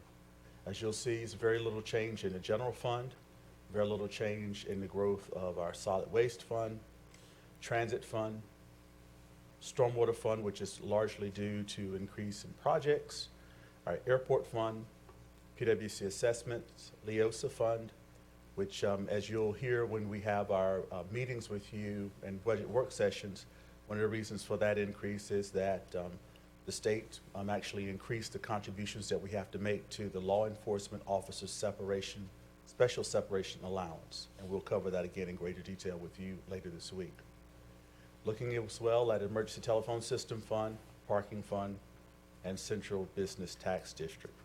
And behind each one of those or any of the changes, there is additional information that we'll be happy to share with the City Council at that point in time. So this is always one of the fun slides for us, is where does the money come from? If you take a look, ad valorem taxes or property taxes account for almost 30%. We've been greatly blessed this year with an increase in sales tax, which represents 24% of our funding sources.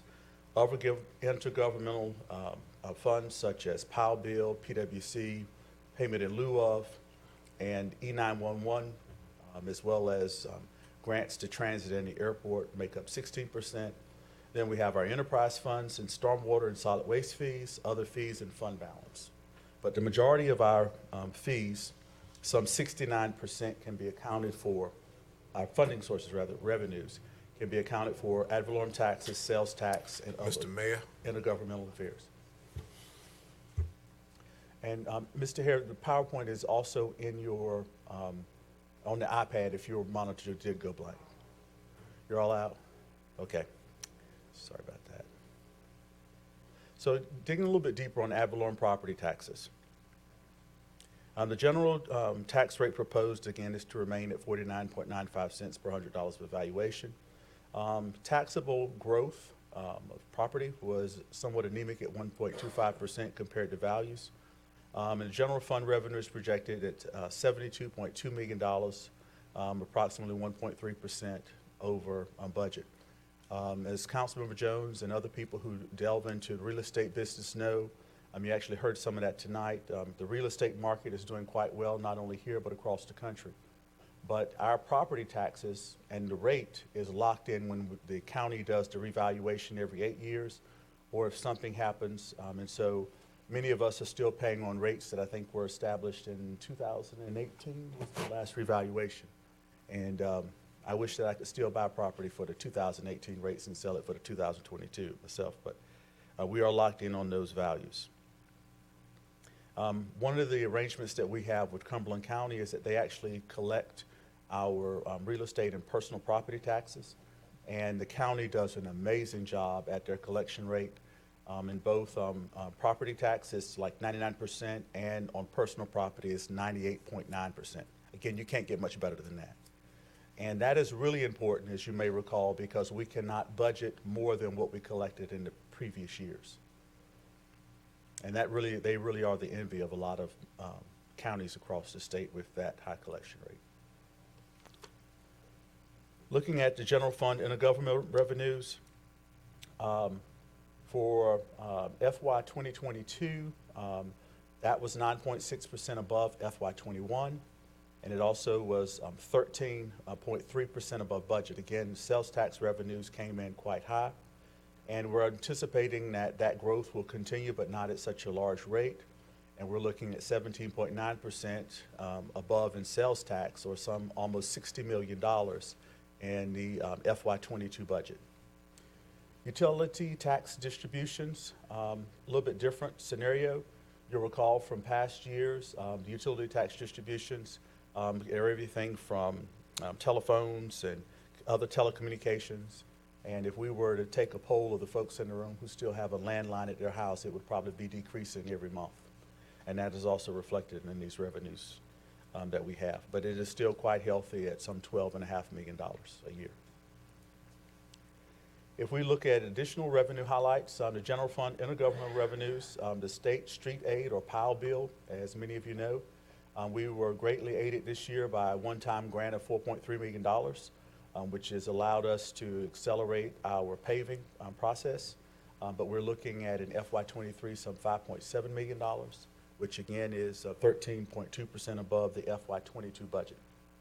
The Public Works Commission payment in lieu of tax is going up 4.7%, and it is anticipated for FY 2023 at almost $12.5 million. Additional revenue highlights. You will recall as well that one of the ways that we fund some of our projects and activities is by loan proceeds from vehicle and equipment. In essence, we borrow $1 million and we pay it back over, let's say, 4 years, but it allows us to front $1 million worth of expenses this year, and then we pay it back over time. Also in FY '23, it includes $3.3 million in appropriation from the general fund balance for non-recurring uses.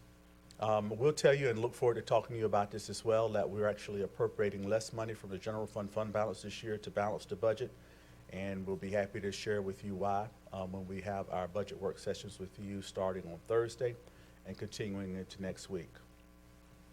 As always, one of the things that we look at and one of the measures that council considers is making sure that the general fund balance at the end of FY '23, at the end of the proposed fiscal year, maintains council's fund balance goal of 12%. As you'll recall, you have a policy which says you would like to maintain a minimum of 10%, but you actually have a goal of 12%, and this budget actually maintains that as well.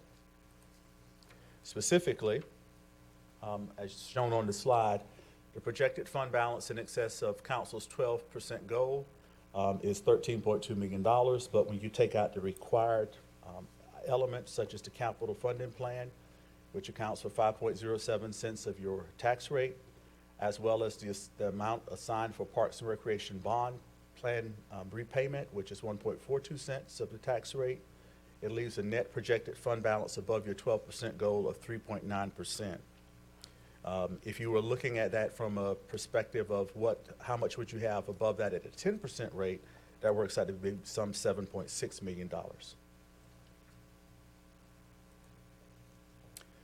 Residential solid waste fee is proposed to remain the same at $225 per single-family residential unit, and the fund is self-sufficient as of 2022, and that we're also projecting a fund balance at the end of FY '23 of $1.5 million, which represents about 10% of the solid waste enterprise fund totals, which is $16.4 million.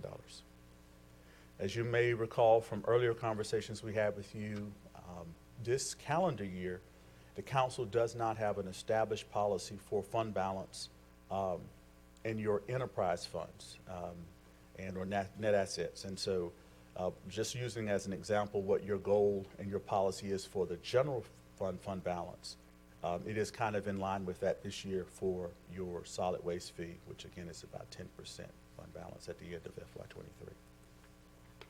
Stormwater fee, no change. Central Business Tax District, no change. It remains at 10 cents.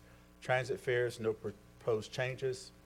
And we are anticipating, and we'll likely have additional conversations with council to return to fare collection in September of 2022.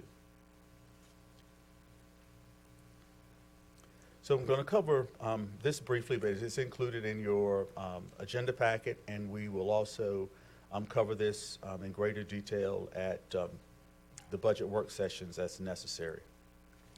As you know, actually go back one. Council has established 6 goals, primary goals as part of your strategic plan. Safe and secure community, responsive city government, supporting a diverse and viable economy, investment in today and tomorrow, desirable place to live, work, and recreate, a financially sound city providing exemplary city services, and a collaborative citizen and business engagement environment. And so around each one of those goals, I won't read all of these to you, but I'll just click through them fairly slowly. You'll see that this budget does in fact continue funding the elements of the city's robust strategic plan. And just a moment ago, you approved the additional financing for the relocation of Fire Station 4 on Bragg Boulevard. And also, if you approve the budget as presented, it has an additional $2.7 million for replacement fire vehicles and apparatus. It has a variety of traffic calming and safety measures.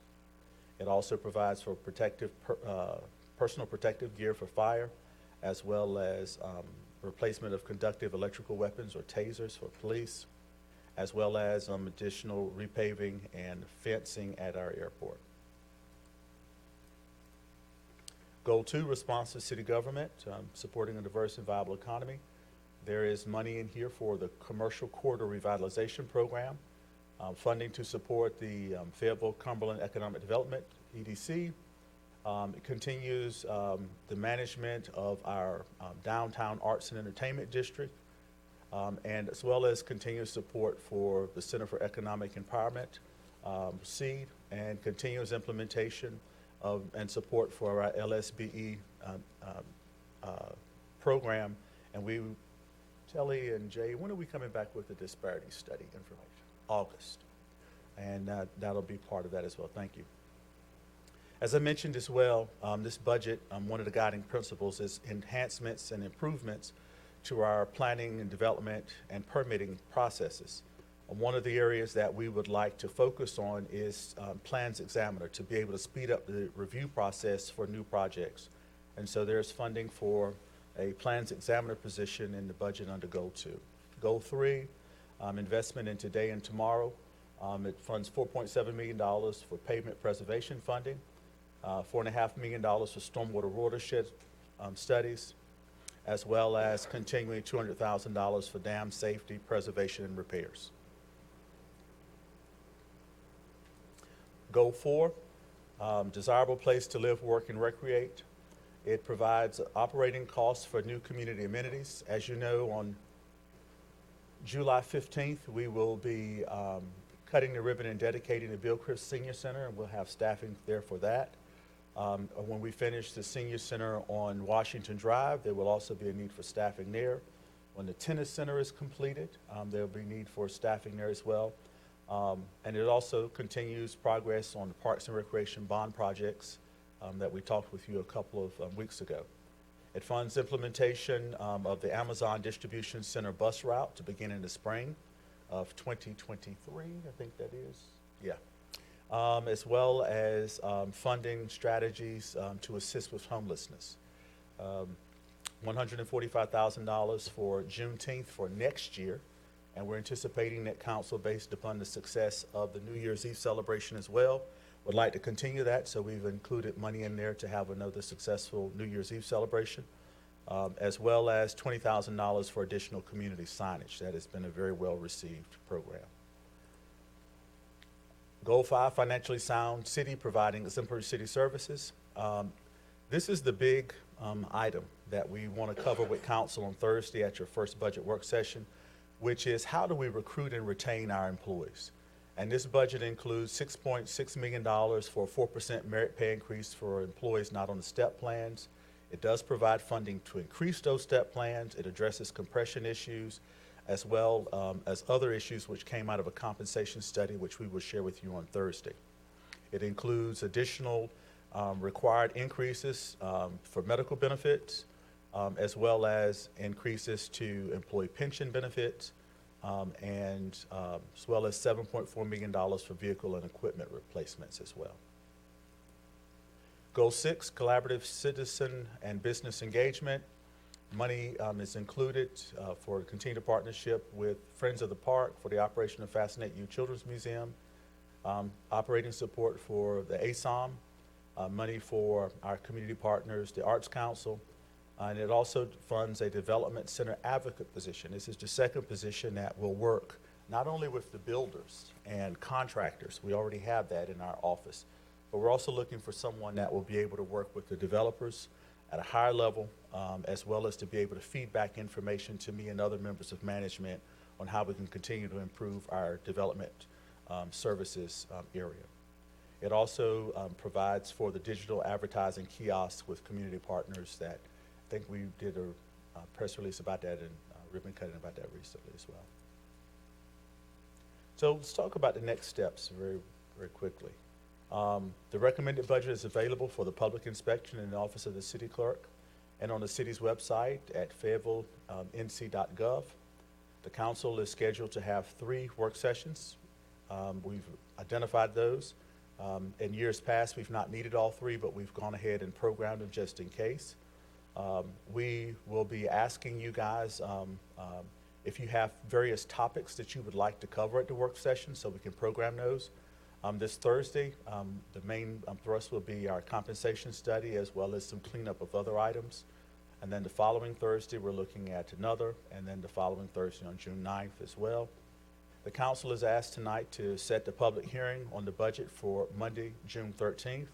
And our hope is that if all goes well, council will be able to adopt the budget, the CIP, TIP, strategic plan, and fee schedule on Monday, June 13th, after the conclusion of the public hearing as well.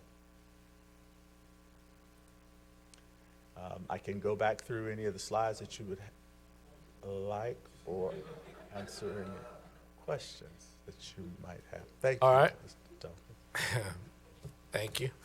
All right, council, as you know, this is just the manager's presented proposed budget. We have several meetings to go, so we can get into the specifics of it at that time. But any questions about what was presented, just on a very high level? I know small conversations are taking place just to answer any specific questions that you may have, but we have 3 work sessions for detailed questions. Okay, all right, so A motion would be in order if council so desires to set the public hearing on June 30th. okay, all right. So council, with that being said, we get a motion to set a public hearing for the public comments. There's a motion by Councilmember Davis. There's a second by Councilmember Wright. Discussion on the Davis-Wright motion. Let's see, wait, it's it up. Go to iPads for this. All right. All right. Council, I'll look to you for your votes.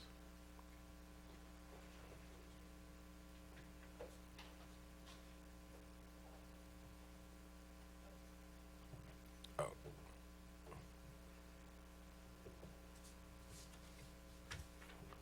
All right, Madam Clerk, it's unanimous.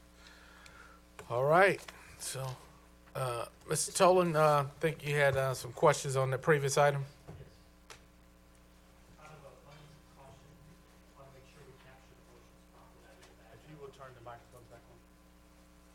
Out of abundance of caution, we wanted to make sure we capture the right motions for the financing. So give me 1 second to pull it back up. Mr. Mayor, that is, Mayor and Council, that's item 10.6 as it relates to the proposed installment financing agreement for the new fire station. There were 3 resolutions included, and we want to make sure, as Mr. Tolan said, that we capture those actions for the minutes. Okay, so Councilmember Hare did a great job with the middle one. If I could have 2 separate actions, adopting the first resolution accepting the proposal of Truist Bank, and then the third one, the resolution authorizing execution and delivery of an installment financing agreement. Go ahead. Okay. All right. So what So we're happens after voting, the- Mayor, the resolution would be to accept the proposal of Truist Bank, the first one. Vote on that one and then go to the third one, please. So do them separate? Yes, It's 3 sir. separate actions, all right? So, Councilman Hare, so we'll address resolution number 1, accept the proposal of Truist Bank in connection with the installment financing agreement, City of Fayetteville. That's the motion for the first item. Yes. All right, so there's a motion by Councilmember Davis, seconded by Councilmember Wright. Yes, sir. All right, any discussion on that section of the motion? All right, council, all those in favor, show of hands. All right, motion carries. Madam Clerk, unanimous. Next one is resolution making certain findings and No, determinations. Mr. Hare handled that one. If you'll go to the third one, resolution authorizing the execution and delivery of an installment financing agreement, deed of trust, project fund agreement, a wire transfer agreement, and related documents in connection with the financing of a new fire station for the city of Fayetteville, North Carolina. Mr. Mayor, I make that motion. All right, we have a motion by Councilmember Wright, seconded by Councilmember Hare, as cited by the city attorney. Any discussion? All right, those in favor, show of hands. Councilman Davis, you okay? All right, Madam Clerk, it's unanimous. Motion carries. Thank you. Does Sorry that about clean that. that up for you, That's sir? perfect. Thank you. All right, Thank you. thank you. Motion adjourned?